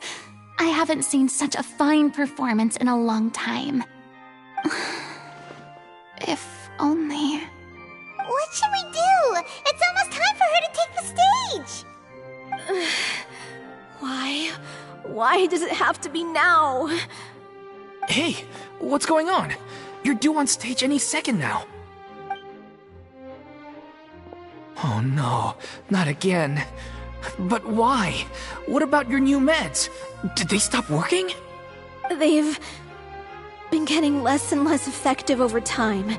I've had to keep increasing my dose. What? I thought they cure it. So they were only managing your symptoms? I figured whatever it took to get me through this final performance. How could you do this to yourself? And after that lecture you gave me about not looking after my health. I'm sorry. I've let everyone down. You... This is a conversation for another time. How can the show go on without its star performer? Miss Furina, I'd like to make a request of you. Say no more. If you're sick, you need to rest. I know what you're going to ask. Loic, your character has no more scenes, correct? Oh, yeah. I think my scenes are all done. Although, I do have one more line. But I guess another guy in the troupe with a similar voice register could take it. Why? Please take Delphi back to her place to rest. I'll sing the finale. From the sublime to the ridiculous. After all that, everything's come full circle. Thank you, Miss Furina. I'm so sorry to put you in this position after everything you said. Never mind. What's done is done. It's really my own fault for getting in too deep. No one likes regrets, myself included. Leave it to me. I've watched you rehearse so many times that I've learned Cleo's part by heart. I do not doubt your acting skills, but please allow me to ask just one more question. After all, this show is dedicated to the life and legacy of our director. What, in your opinion, is the reason Cleo shines so brightly? It's her pure heart. Despite all the pain and loneliness she had to endure, she never once stopped believing in the beauty in this world. Well said. I leave Director O'Reilly in your hands.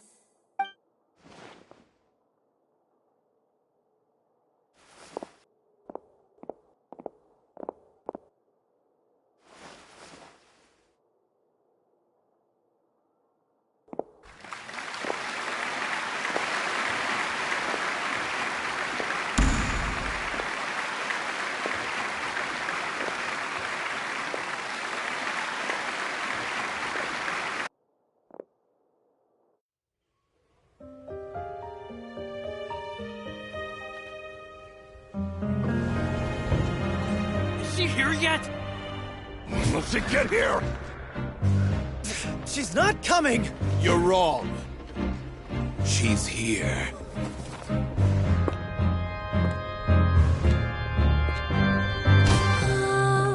Si je pouvais vivre dans l'eau, le monde serait-il plus beau? Me pardonneras-tu, ô chère mère?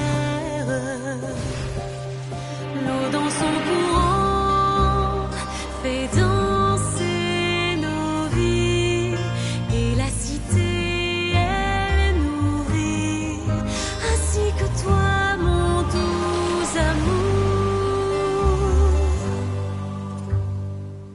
But what about your wish? My wish...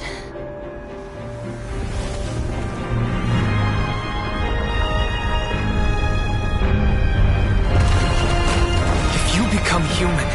You can reveal your secret to no one. You will face suffering and loneliness. Is this truly what you want?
Is it just me?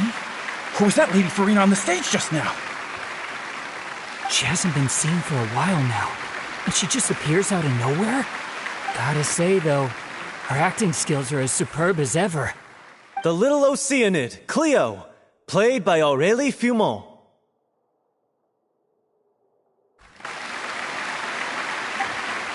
Wait, that's not her name. What's going on? I don't know. Maybe it's just a doppelganger. I've spent a lot of time out of the spotlight, and they didn't use my name during the curtain call either. Hopefully, not too many people recognized me. It's too bad that I had to break the one clear rule I'd managed to make for myself, even if I had no choice. Still, I have to admit that, despite everything, it felt good to be back on the stage again. Finally, we would like to give a special thanks to our artistic consultant and event coordinator, Miss Furina. Hey, that's not what we agreed on! Oh, so it was Furina after all. She's back! Honestly, what is he doing? He should have run that by me first. All right, calm down. Don't be mad. This was a group decision. We just didn't want your contributions to go unacknowledged. After all, it's been the rule in Fontaine since ancient times that everyone's work, visible or invisible, is equally deserving of recognition. Yes, I know the rule, but it should still be applied on a case-by-case basis. I wasn't ready for this yet. It's no big deal. What's the worst that could happen? Oh, yeah? Well, since you think it's so easy, you can sign them for me. This is a great chat and all, but can we talk about that crazy thing that happened during the show?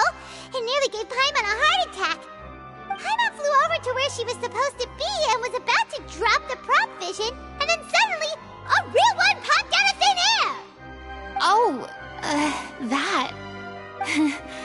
I've got no idea what happened there either. But hey, it worked pretty well, didn't it? I'll bet the audience has never seen such a realistic prop. Wait, what about Dolphy? I wonder how she's doing. Oh, let's go check on her as soon as we finish clearing the stage. Yes. Plus, she'll definitely want to hear how the end of the show went. If nothing else, we can safely say that we accomplished what we set out to do.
Ah, you're back. She's doing okay. Her condition stabilized after taking some of her original medication. From experience, though, I'd say she still needs a few more days of rest. How did the performance go? Was it a success? Did the audience like it? You'll be glad to know it was fantastic! Also, you're not gonna believe what happened while Furina was on the stage. You'll probably be able to read all about it in the Steambird first thing tomorrow morning. That's wonderful. I'm so sorry I failed to see it through to the end. I guess I was wrong to try and tough it out to begin with. No, don't worry about it. Like they told me after announcing my name during the curtain call, everyone's work deserves recognition. Even though you couldn't see it through to the final scene, the audience was very impressed by your performance. It's safe to say that you made your mark on this memorial show. Well, one way or another, we did it. I've had bad luck ever since I was born, so I never expect things to go smoothly in life. I'm just happy to know that we went out on a high note. That's all that matters. Blaming your bad luck again, are we? Maybe if you didn't push yourself past your limits so much, your illness wouldn't be flaring up all the time. Oh, don't you start. I don't have the energy to argue with you right now. Aw, you two clearly care a lot about each other. I don't know what you're talking about. You mean we never stop arguing with each other?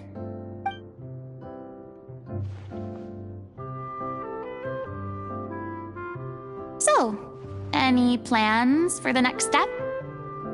After the brilliant performance you put on, the reputation of your troupe is sure to spread through Fontaine like wildfire.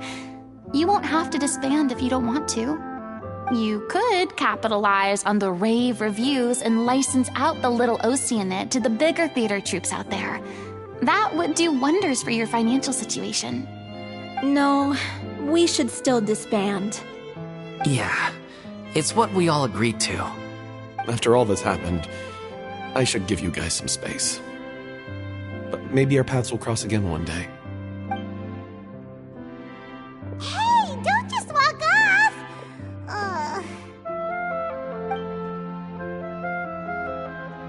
I still want to keep performing, so I might join another troupe. After watching Miss Furina's performance, I think I'm starting to understand our director's infatuation with musicals. You should do it. It suits you. I'd originally hoped to keep performing too, but I don't know if my health will allow me to. Oh, so now you finally got your priorities in order. I guess I'll hold off until you've properly recovered as well. What about you, Miss Furina? Any future plans? Well, frankly, I think a return to obscurity is no longer an option for me. I'm sure a slew of consultancy requests will hound me wherever I go, until I finally acquiesce. You rather sealed my fate there with your special thanks at the end of the show. Sorry. It's quite all right. No need to apologize.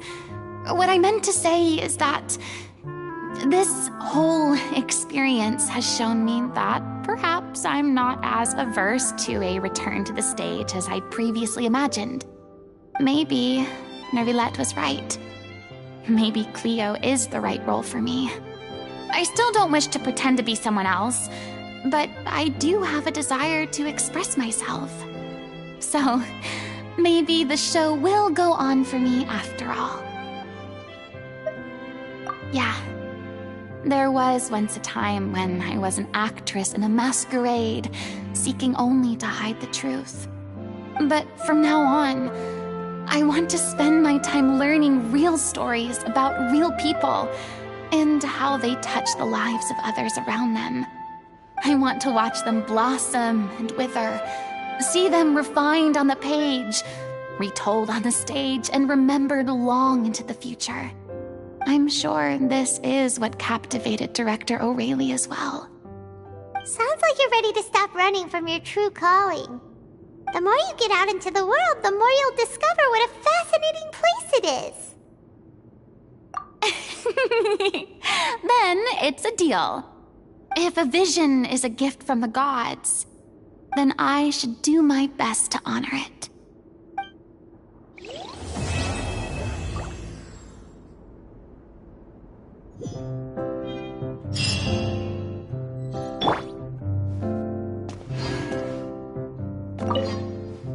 It's ironic to think that in my whole time as a god, I could only ever dream of receiving this kind of power. And now that the gods have given me their blessing, it actually feels more like I'm finally able to take my fate in my own hands. Is that how humans feel about it as well?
Perhaps we could take a walk by a riverbank or somewhere similarly fluvial. I have high hopes for this journey.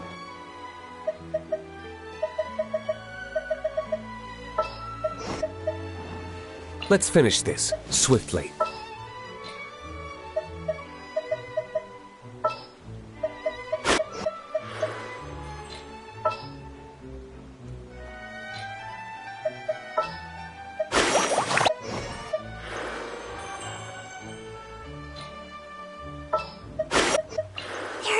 so many places for us to explore.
Paimon has so many questions about his true identity.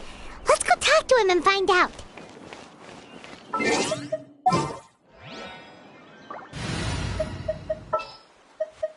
There's still a lot.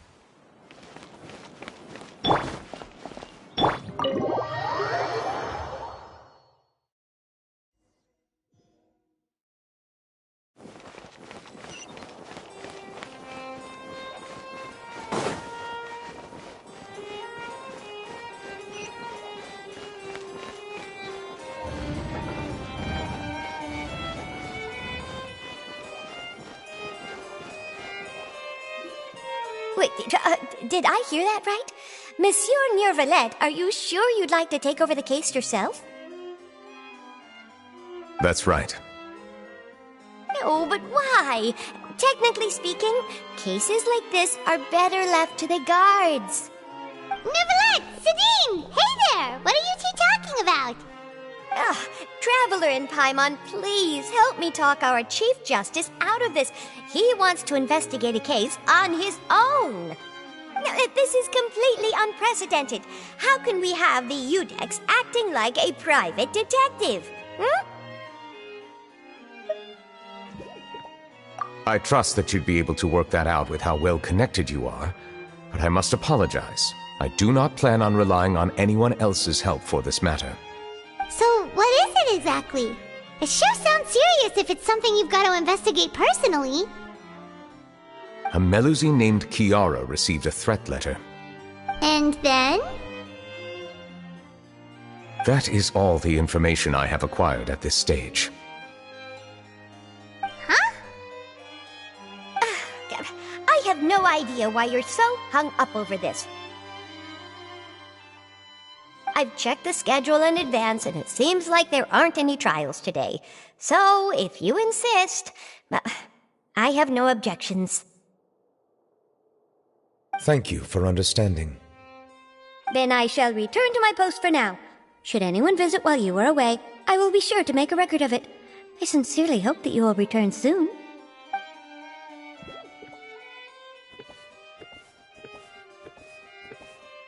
Judging from Sidine's reaction, it must be pretty rare for you to investigate stuff personally. What's so special about this case? I cannot tell you just yet, but it reminded me of certain past events. There could be complicated conflicts of interest behind all this, so I must eliminate all risks in advance. Come on, stop being so secretive! We still have no idea what's going on! It is not my intention to keep you in the dark, but I need some time to revisit those memories and collect my thoughts. Long story short, a little more than 400 years ago I became the Iudex of Fontaine and initiated a series of institutional reforms. There were few people I could trust, but I had two subordinates who were exceptionally trustworthy and capable. Carol, a Melusine, and Vautrin, leader of the Special Security and Surveillance Patrol. They must have been amazing people to receive such high praise from you! Indeed. Unfortunately, I wasn't able to protect them. The reforms damaged the interests of some, and the more conservative faction took advantage of Carol's identity to instigate political unrest. Ultimately, they wanted me to yield more of my power. The incident resulted in Carol taking her own life, and Vautrin being exiled. From then on, I've been especially careful when dealing with cases related to Melusines. All Melusines used to live a secluded life away from human society. I granted their wishes when some of them, including Carol, asked me to bring them to the court of Fontaine. Many common folk believe that I share a special bond with the Melusines, and whatever they do can be traced back to me. Some of them, especially those who hold a grudge against me, exploit that belief and stir up conflict over Melusines in an attempt to lay the blame on me. I have nothing against the opinions of others, but the moment a whirlpool of conspiracy forms, it inevitably affects the innocent. It has already happened once, and I want to make sure it does not happen again. Even so, why do you have to be the one investigating? There's the guards, the Marechaussee Phantom, and the Special Security and Surveillance Patrol. Aren't they more than enough to figure out what's going on? Based on prior experience, there is a high chance that those who hold hostility towards me do not belong to the same department. The political system of Fontaine is relatively complex and involves the interests of multiple different factions. However, since I am technically an outsider in Fontaine, a lot of trouble could be avoided if I personally took on the case. Outsider? But aren't you the Chief Justice of Fontaine? Why would you be an outsider? I understand where you are coming from, but there is not necessarily a connection between my responsibilities and how I perceive myself. You know very well about my true identity, and have even met others of my kind in other nations. Even though I was born with a human form, there is a fundamental difference between dragons and humans. Taking on the role of Chief Justice does not make me a part of this community. In fact, the status I was granted has prevented me from forming deeper bonds with others. I have lived in Fontaine for a long time, but I do not belong here. That is why I call myself an outsider, a fish out of water.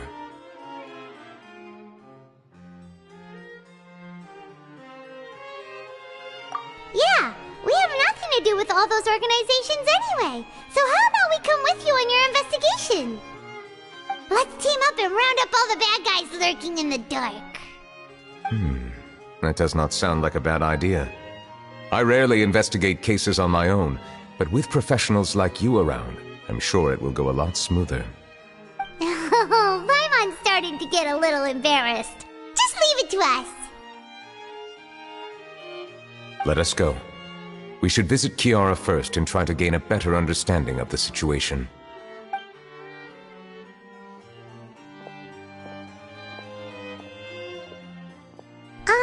So Neuvillette feels like he doesn't truly belong here in Fontaine, but is that really true? Paimon feels like he has a kinda skewed perspective on a lot of things. Anyway, let's catch up with him first.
thinking. You called yourself a fish out of water, right? But since you're the Hydro Dragon, would a dragon out of water suit you better? Thank you for your suggestion. I will consider using the more accurate term in private occasions. Please allow me to rephrase. Has a dragon out of water? Ugh. That sounds kind of weird. Let's stick with the previous version instead.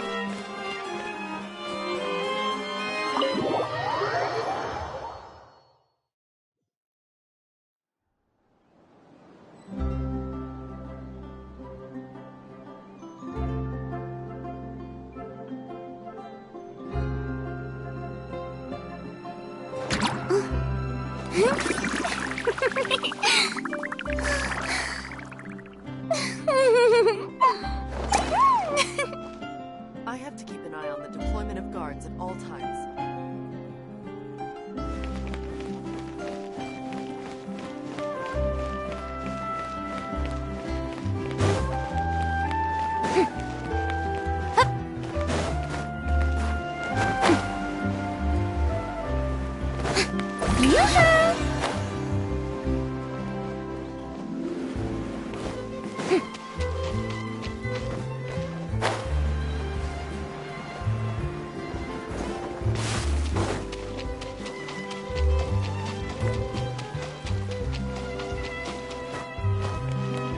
Shower me with praise!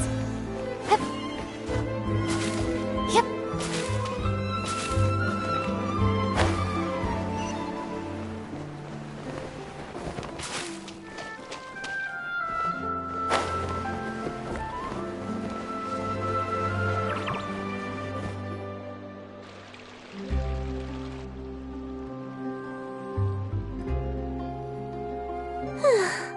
The weather's amazing today. Kiara, Huh? Monsieur Neuvillette! And you are? Oh, I remember. You're the Traveler and Paimon. I've heard about you. Aw, she's adorable! Hey there, it's nice to meet you. Thanks for the compliment. Is there anything I can do for you? I heard from Sidine that you received a threatening letter. A threatening letter? Oh, right! I remember now. The letter fell through the crack in my door as I was heading out this morning.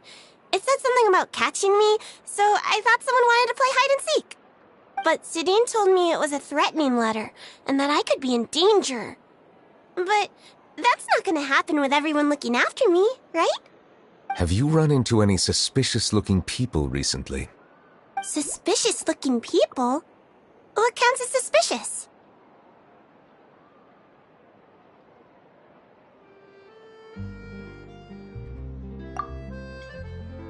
Ah!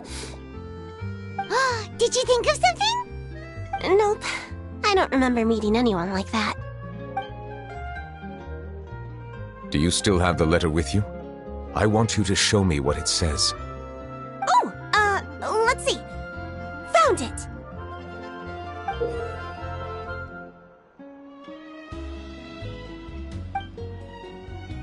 Now then, get lost. If you don't leave the Maréchaussée Phantom, I will come and catch you in person. Don't say I didn't warn you. A simple threat. Neither the handwriting nor the content itself reveals anything about the writer's intentions.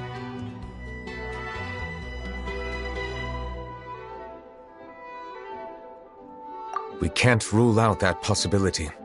Since you can't think of anyone suspicious, I will be heading back to the Palais Mermonia to review some official documents.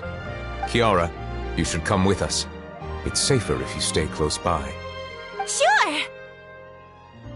Wait, no. I still have a case to work on. I promised Alof that I'd check on her place later. But you are being watched right now. Going off on your own could be dangerous. And that's where we come in to help. We'll stay with Kiara and make sure she's safe. With us around, anyone scheming to hurt Kiara can forget about it! Thank you, Traveler.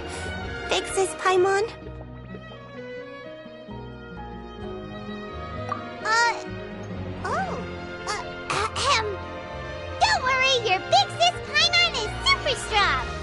All right, let us go our separate ways for now.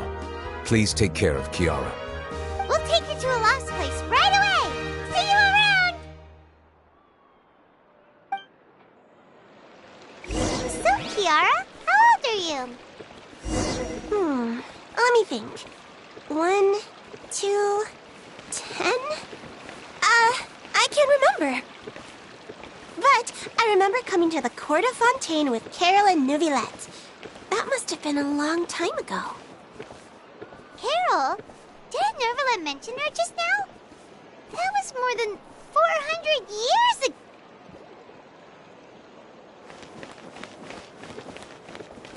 My memory isn't that good. But Carol told me I could address others based on how I feel about them. Paimon feels a lot more grown up than me, so you're a big sis. Huh. Paimon sees. Hey, Traveler, did you hear that?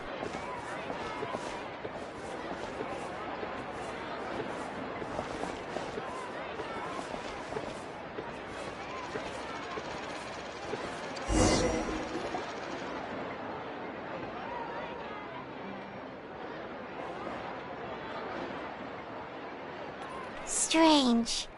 Paimon felt like someone was following us. Olaf! Kiara, you're here. Huh? Wait, aren't these two... Oh, they're the Traveler and Big Sis Paimon. I thought so. What brings you here? Did you run into any trouble? It's not really trouble anymore with us around. May I begin inspecting the store as planned? Of course. Go ahead.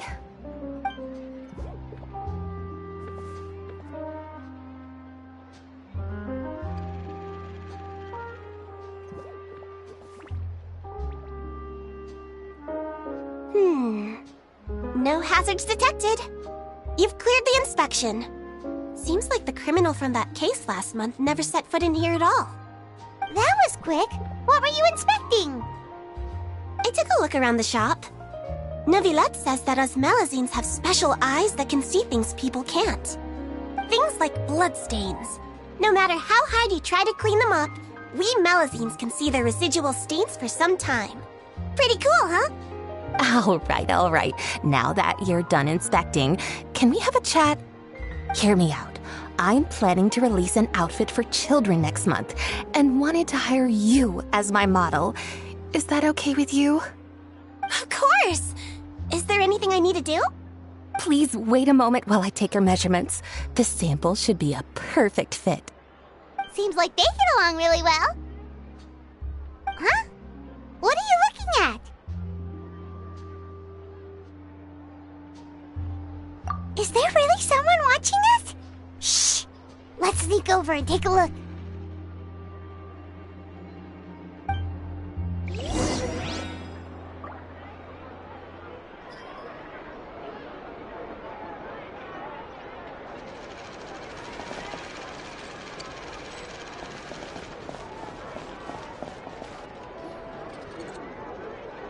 Strange. Why isn't he back yet? Gotcha! Ah! Charlotte, what are you doing here? Oh, wait, don't tell Paimon you're the one who sent Kiara that threatening letter. But you don't seem like the type to... Threat letter? What threat letter?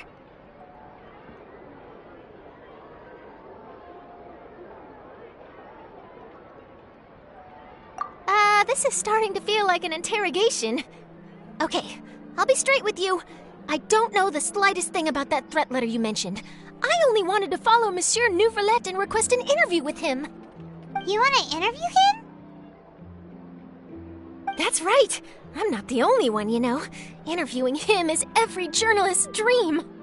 But it's not an easy task to accomplish. The Palais Mermonia rarely accepts appointment requests from us, and we never have the chance to interrupt when the court's in session. So imagine how surprised I was seeing him out on the streets today. It seemed like you were investigating something too. The perfect opportunity to whip up an exclusive, don't you think? Of course, I'll make sure to turn in my manuscript to him for review. I have my principles, and I'd never publish an article without the consent of all parties involved.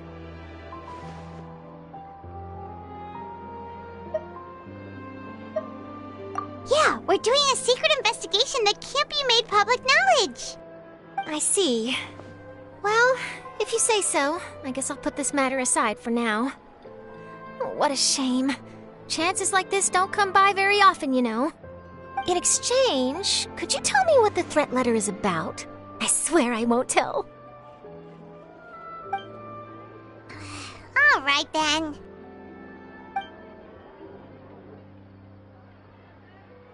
What? Someone's targeting a cute little Melazine? Shh, not so loud. It just so happens that I did an interview with Kiara. Last month, in fact. It was well received by our readers, so I was planning to continue the series. And now someone's coming after her. I'll ask my colleagues about it. Who knows? We might find something. And don't worry, I know what I'm doing. This secret's safe with me.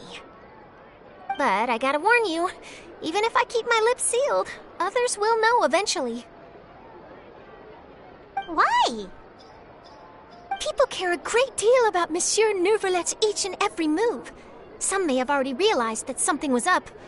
Besides, the case involves Melazines, so... Anyway, I'll get going now. Watch yourselves, all right? Well, that was a nice chat. Let's head back and check on Kiara.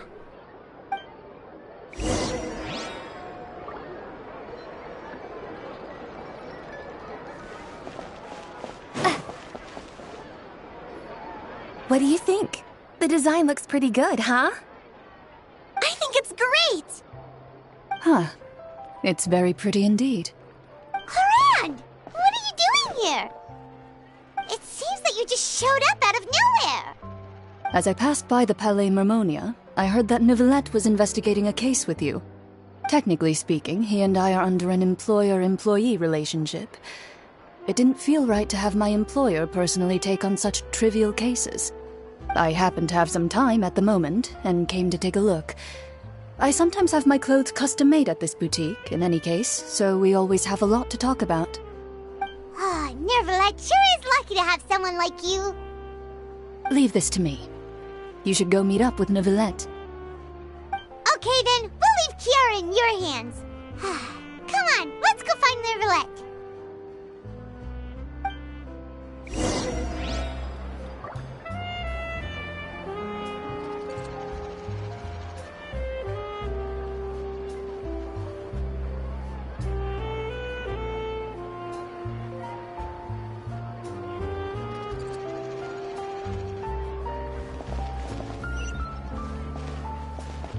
Welcome to Cheeria Boutique.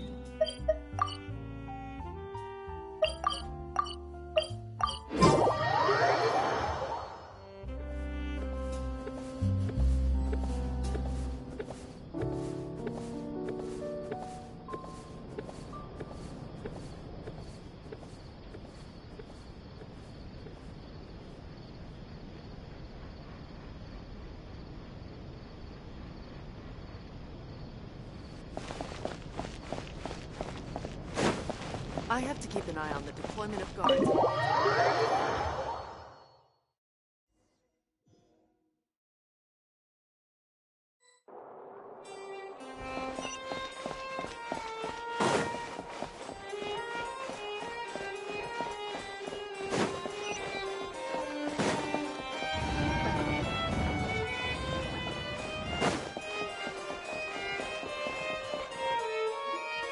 Oh, you're back.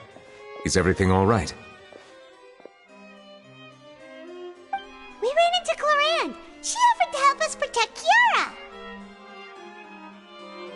That is good to hear. I trust her abilities.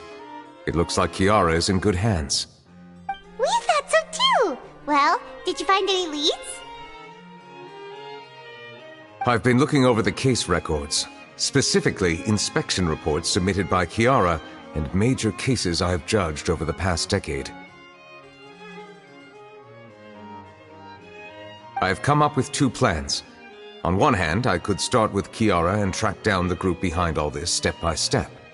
On the other, I could also analyze the conflicting interests of these major cases and confirm my suspicions if there is indeed a mysterious group that bears a grudge against me. They both sound like pretty solid plans, but can you really finish browsing through all these documents? That's a lot of reading even for Paimon. Don't worry. I'm a fast reader when it comes to official documents. After all, I have several hundred years of reviewing under my belt. We'll help you read through them. We have nothing else to do. Thank you. I will continue looking through the ones piled up on the desk, but feel free to browse through anything else in this room.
Have you made any progress? We skipped through some of them, but there wasn't anything useful. Oh, there are so many documents lying around. Just how many cases have you handled? I would love to answer that question, but the truth is I've never made a precise calculation myself. If memory serves me right, there should be at least 100,000 cases. The documents you see are just a small fraction of what's really there. Whoa, that's a lot. Looks like the work of a Chief Justice isn't easy at all. That might be how it seems from another's perspective, but trials and official duties are, to me, simply routine. There are many documents here. Take a break if you are tired. You read Paimon's mind. All right. Let us take a break then.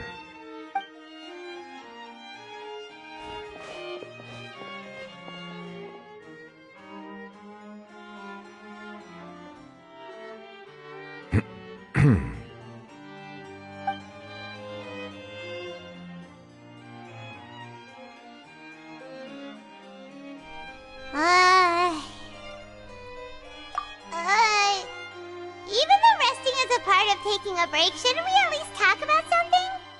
All this silence is making Paimon feel really awkward. Please pardon my lack of consideration. People rarely come to the Palais Mermonia for matters outside of work. Would you like to have some drinks, perhaps? You must be thirsty after all that work. Ooh, drinks! Thank you! Paimon wonders what Novelette likes to drink. Oh, maybe he's a fan of really fancy wines. He seems like the type of person who'd own an entire winery. You know, like D-Luke.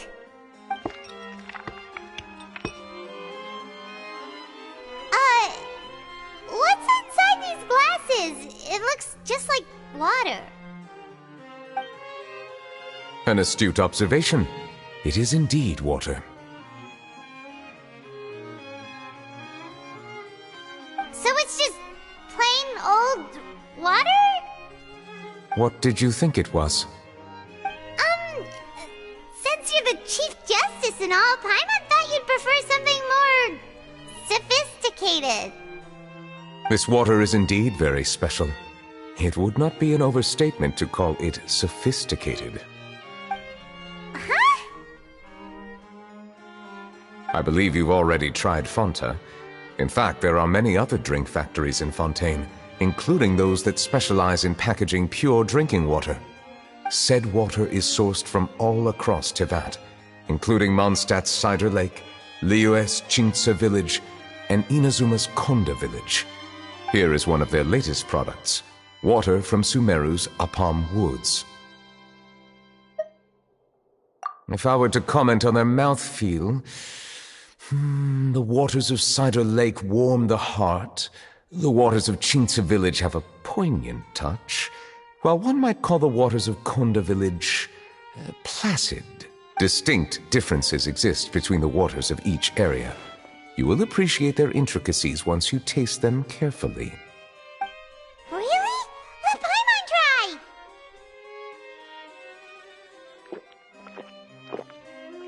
What do you think?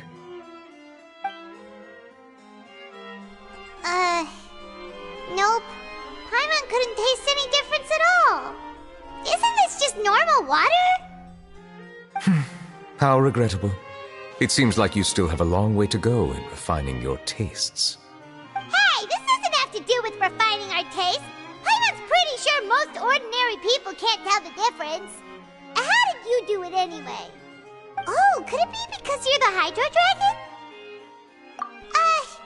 We are allowed to bring that up, right? Since no one else is around? Oh, Paimon's been wanting to ask this for ages. If you're the Hydro Dragon, why would you become Chief Justice in human society?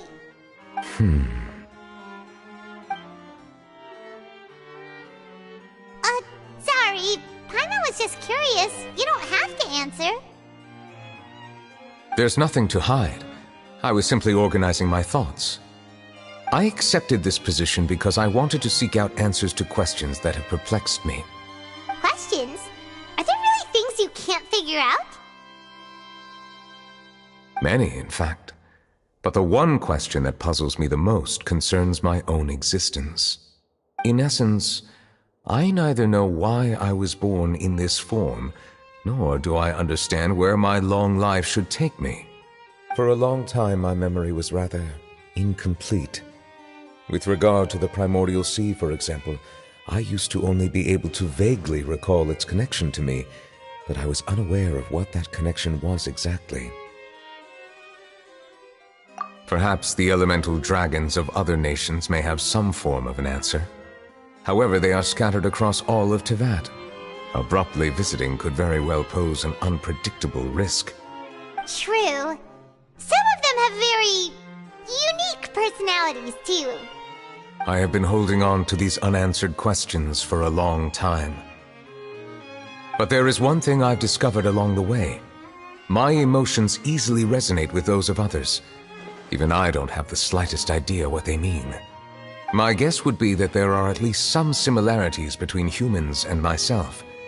By observing their behavior, perhaps I could one day understand the meaning of my existence.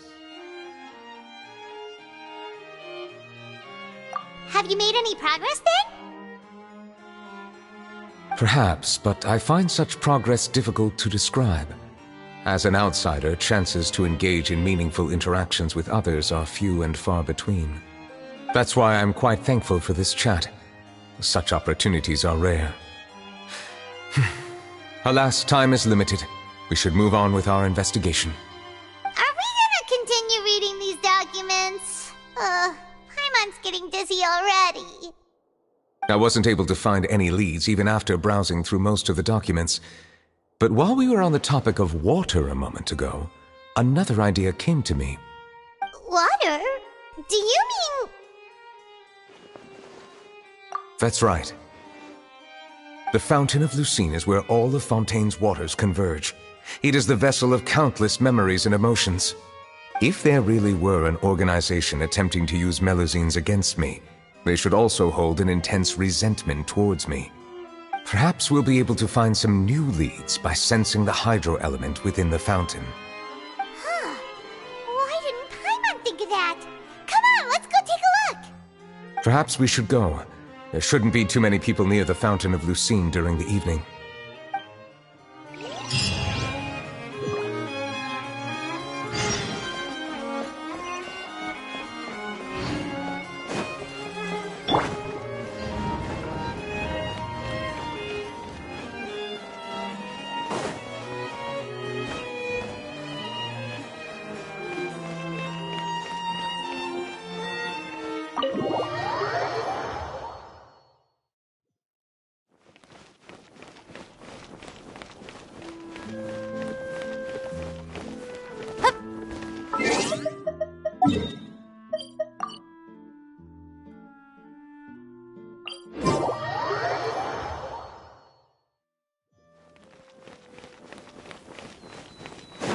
Monsieur Neuvillette?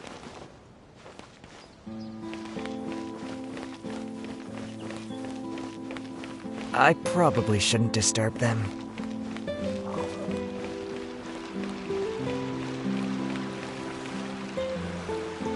Looks like we got lucky today. There's hardly anyone around. What should we do next? Oh, Traveler, can you still hear the voices from the fountain? Perhaps leave the investigation to me. I need you to take a few steps back and keep a safe distance. A safe distance? Neuvillette, what exactly are you...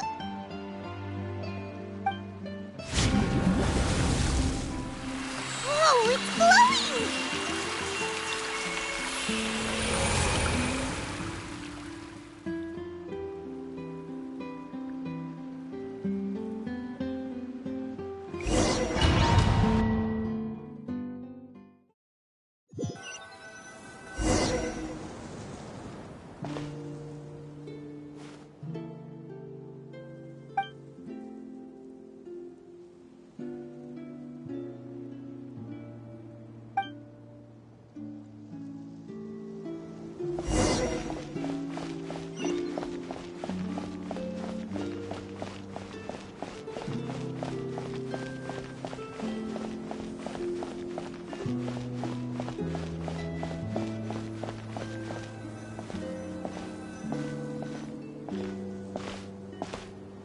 Thank you for bringing us here, Monsieur Neuvillette. The Court of Fontaine is truly incredible. There's so many things I've never seen or heard before. I understand your excitement, but there's no need to thank me. Although I have responded to your wishes, it was not without personal interest. Melusine's special sight make them especially suited for joining the Maréchaussée Phantom.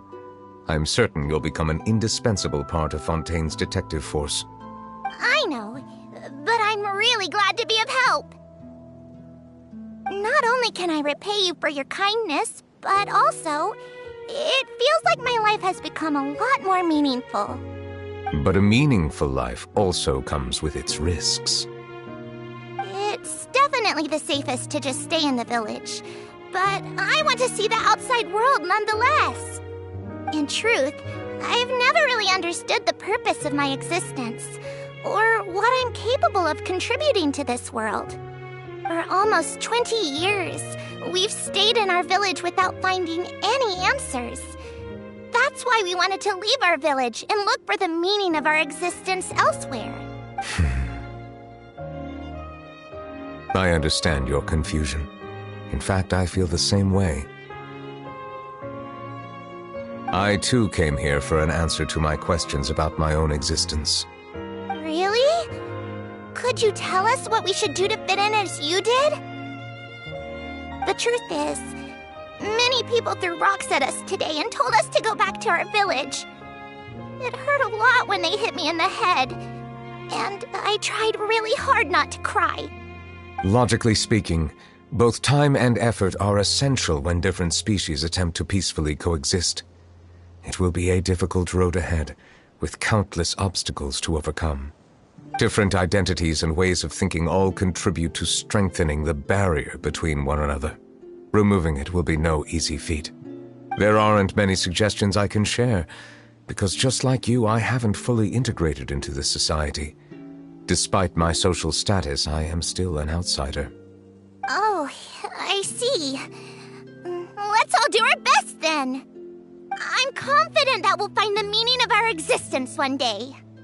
I believe in you, but you shouldn't lose sight of the difficulties ahead. If you run into any trouble, I suggest that you inform Vautrin, the captain of the Special Security and Surveillance Patrol. Huh? Is he the person I met in the Palais Marmonia earlier? Yes? Do you have any concerns? That stone-faced human. He didn't even bother to look at me when I tried talking to him. It felt like he wasn't interested in anything but work. He is an earnest man. There will be plenty of opportunities to work together in the future, so please try to get along.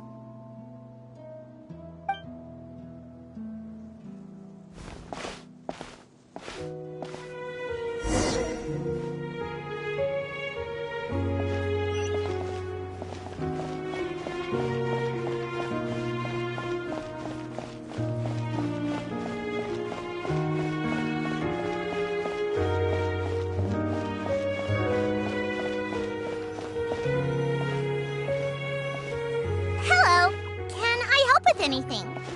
Thanks, but no need. Oh.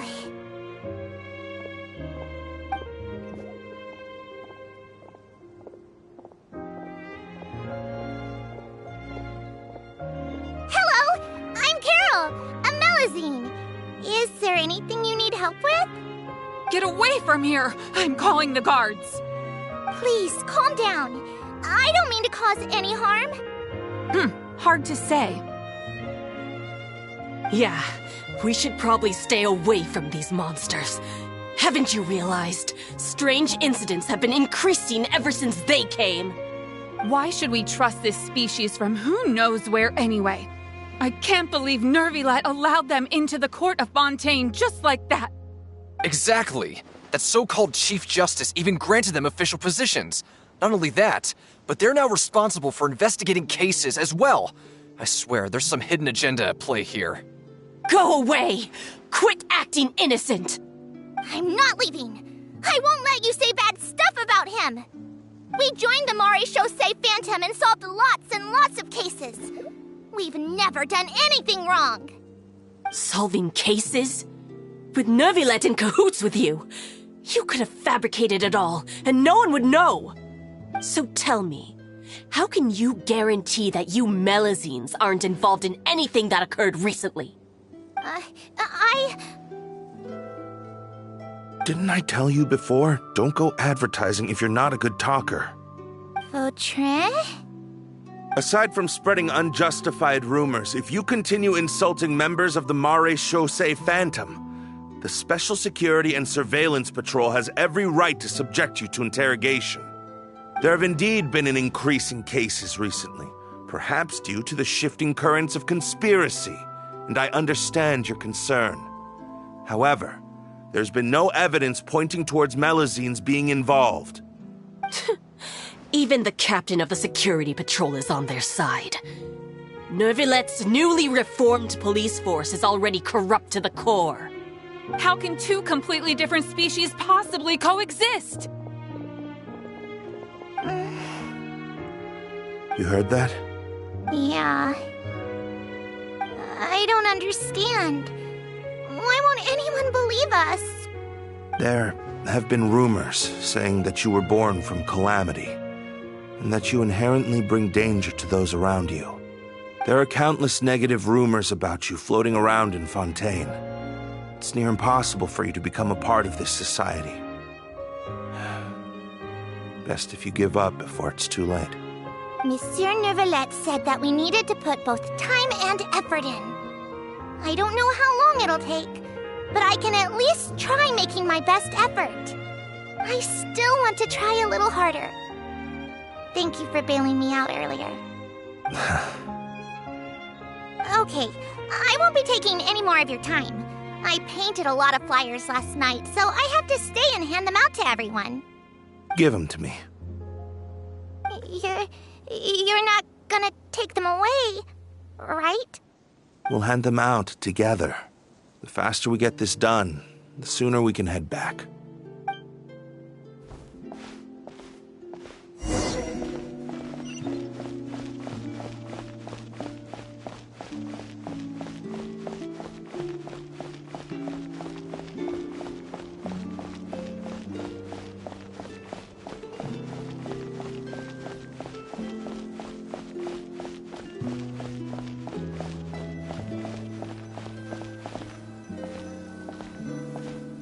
Monsieur Neuvillette, what's this? Medals of Peace, awarded to you and Vautrin. Thank you for your continued dedication in the past 5 years. You've taken one small step forward in helping Melusines gain the trust of humans. I think I'll pass. Hey, don't say that. We wouldn't have made it this far without you. It won't be long before Melusines begin living peacefully with the humans. Just the thought of it makes me happy. Don't keep your hopes up. We've barely scratched the surface. There's still a long way to go before that dream of yours comes true. You blockhead! Don't ruin the mood! Vautrin brings up a good point. The trust humans have placed in you is still very fragile. Any small incident could undermine the hard work you put in. Please be on your guard for the next few days. Yes, sir. Okay, got it.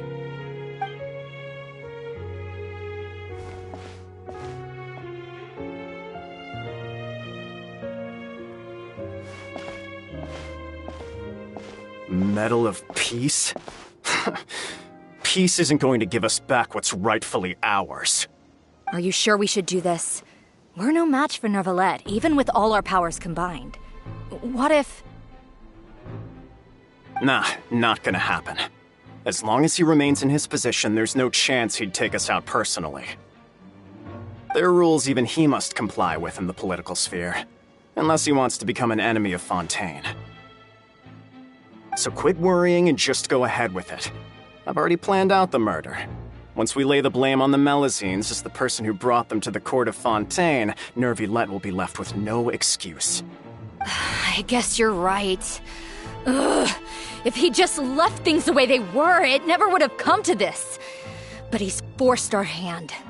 Time to teach him a lesson.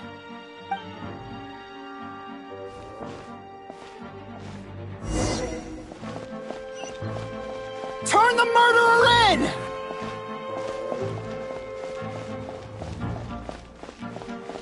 Melusines can't be trusted! That goes for Neuvillette, too!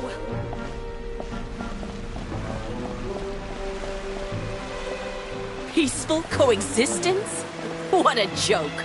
Get out of the court of Fontaine and don't ever come back!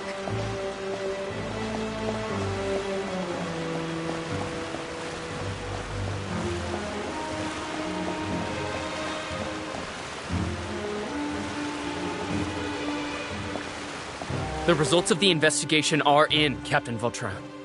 Go on. There is no direct evidence, but reasonable inference indicates that the ones controlling the situation are supporters of the old regime, whose interests have been undermined by the reform. They tricked Miss Carroll into going to the crime scene and pressed charges against her.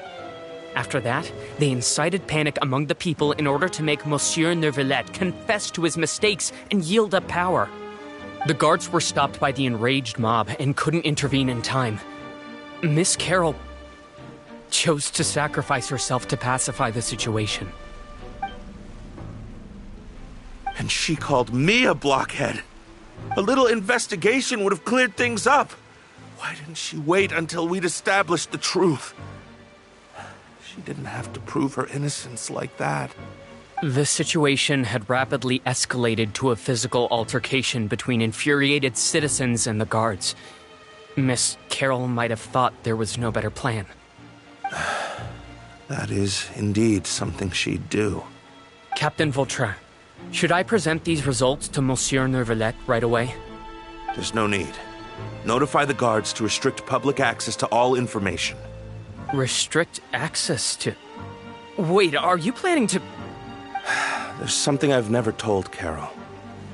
I had a little sister named Ilaria who passed away when I was very young. She's just like Carol in every possible way. Innocent, kind, always believing the best of people. People like her are the most vulnerable to deception and betrayal. From the moment I met Carol, I knew that she'd be easily manipulated by others. I kept a cold demeanor and tried lecturing her into giving up. Looks like she was unfazed by that. Yes. In fact, some of her spirit must have rubbed off on me instead. Because I too began working towards that pie-in-the-sky dream of hers. I should have known. Those cowards don't have the guts to confront New Villette. They even avoided causing trouble for me. They were after Carol all along. Can you understand how I feel? Right now, there's only one thought on my mind. Only through bloodshed can their debt be repaid. I understand, but I'm certain Monsieur Nervalette wouldn't accept that as a solution. That's exactly why we need to keep this a secret. Give me the list of suspects. What happens after this has nothing to do with any of you. I will take responsibility for everything.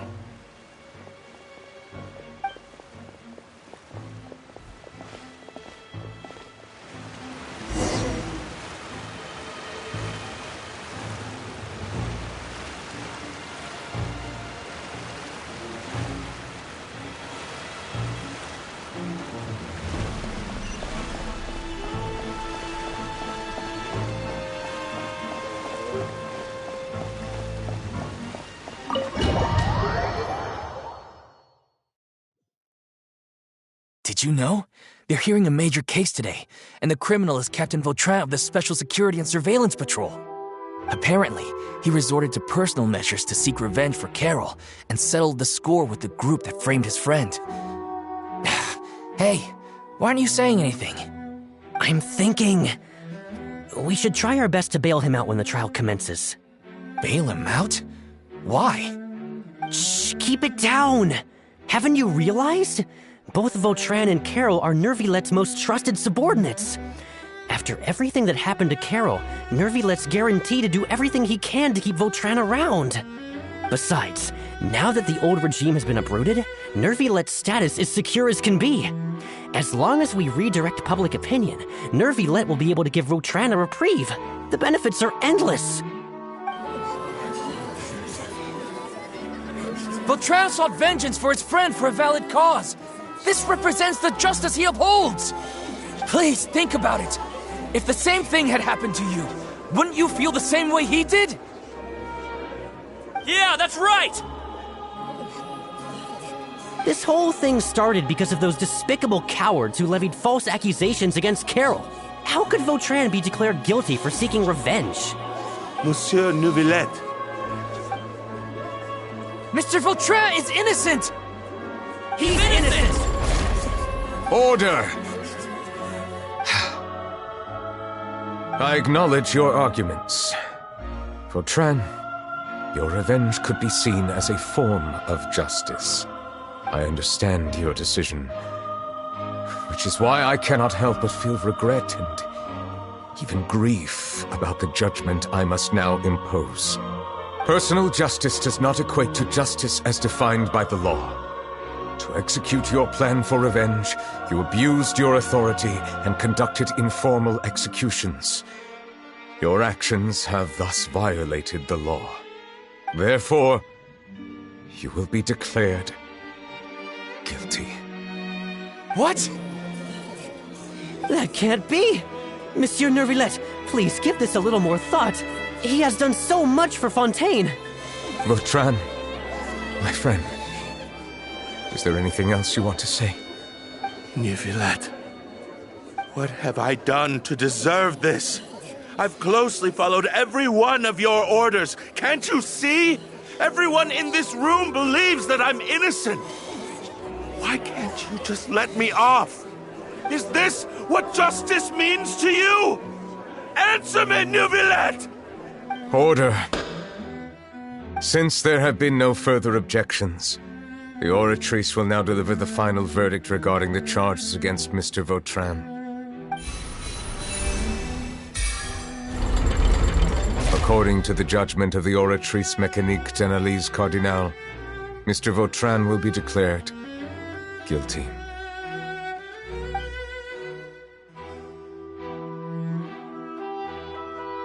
Goodbye, Monsieur Neuvillette. This all happened because of Carol's naive ideas. How can different species peacefully coexist anyway?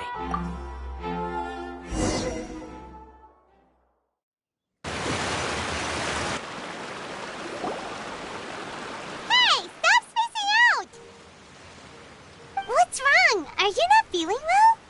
Apologies, it seems like my memories got the better of me. I tried my best to suppress the power of Hydro within myself, but it seems like it still caused the emotions within the Fountain of Lucine to boil over. Due to my negligence, the overflow of emotions and memories must have affected you as well. Are you all right?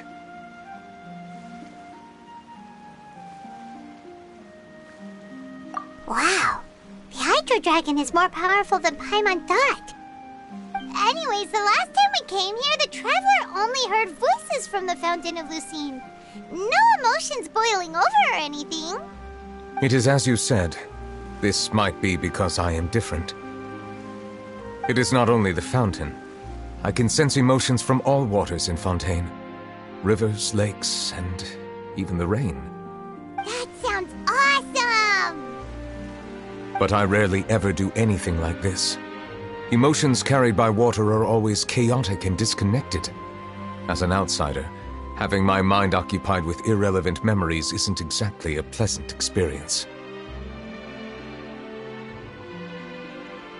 Which ones?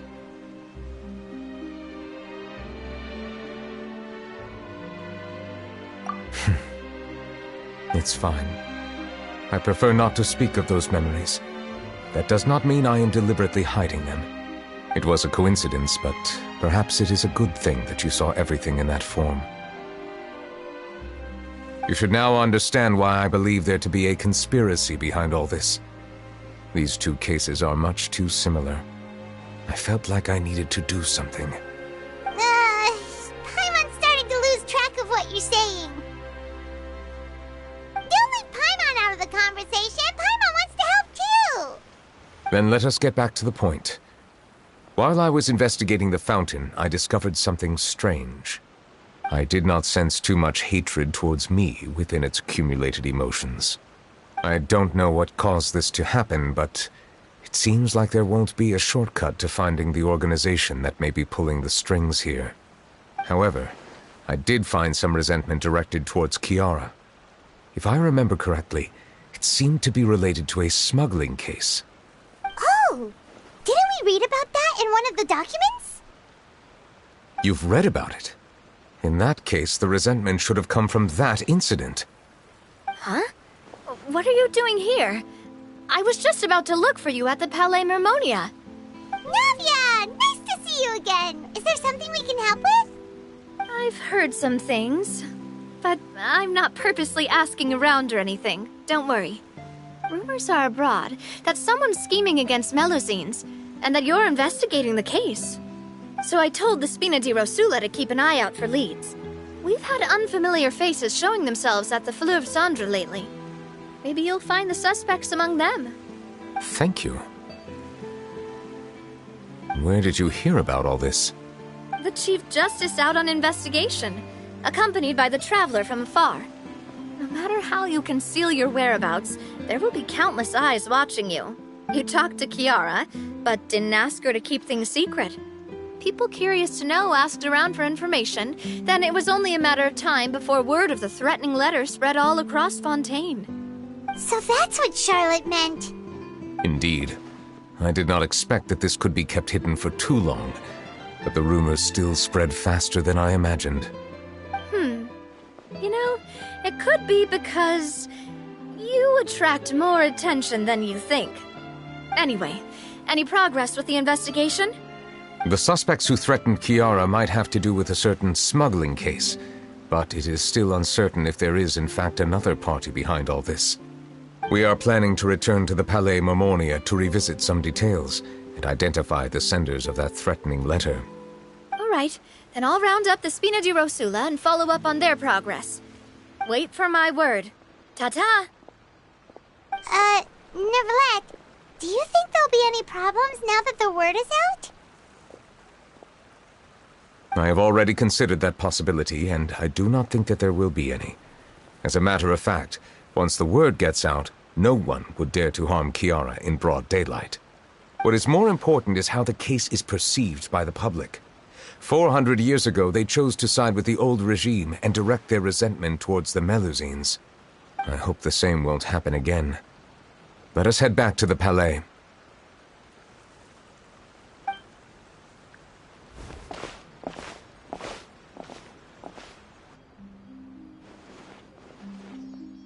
Strange. What are these people doing out on the streets so late at night? Did something happen? Let's take a look around.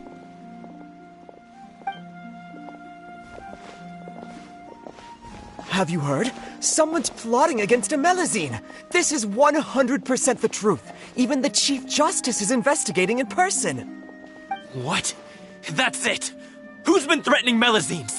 Show yourself! Our enemies are lurking in the shadows and won't easily reveal themselves.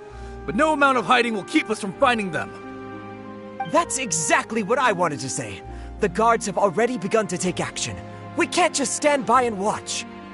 Think about how much we owe them. Now that they're in danger, how can we just sit back and do nothing? Everyone, please stay alert to your surroundings from now on. If you see any suspicious persons, report them to the guards immediately.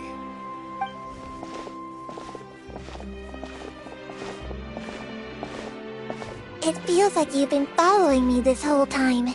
Did something happen? We were informed that. Nope. We just finished our shifts and happened to be strolling by. Have you had dinner yet? Why don't we check out the new items at the dessert shop together? This isn't a good time to be out and about. Come on, don't act tough. I bet you're hungry too. All right, let's go buy a cake or something. You shouldn't ever skip meals, especially if you have another shift scheduled for later.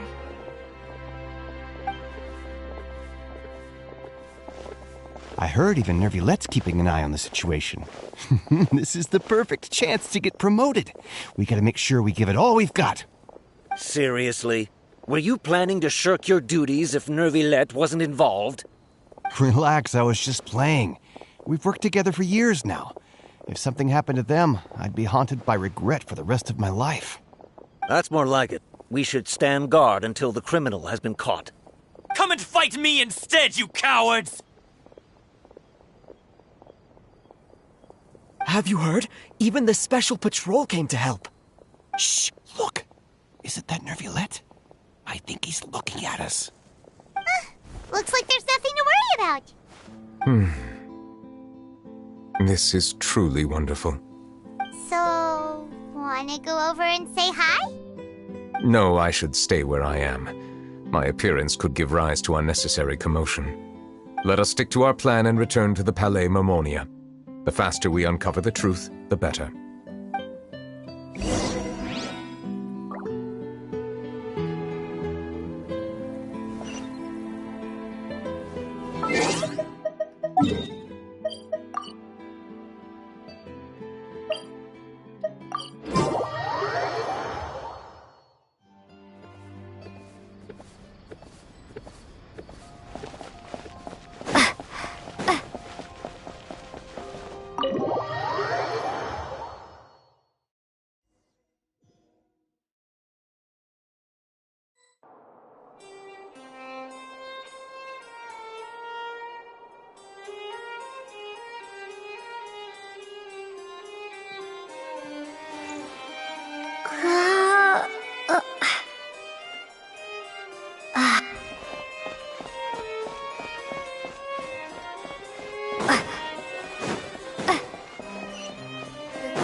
The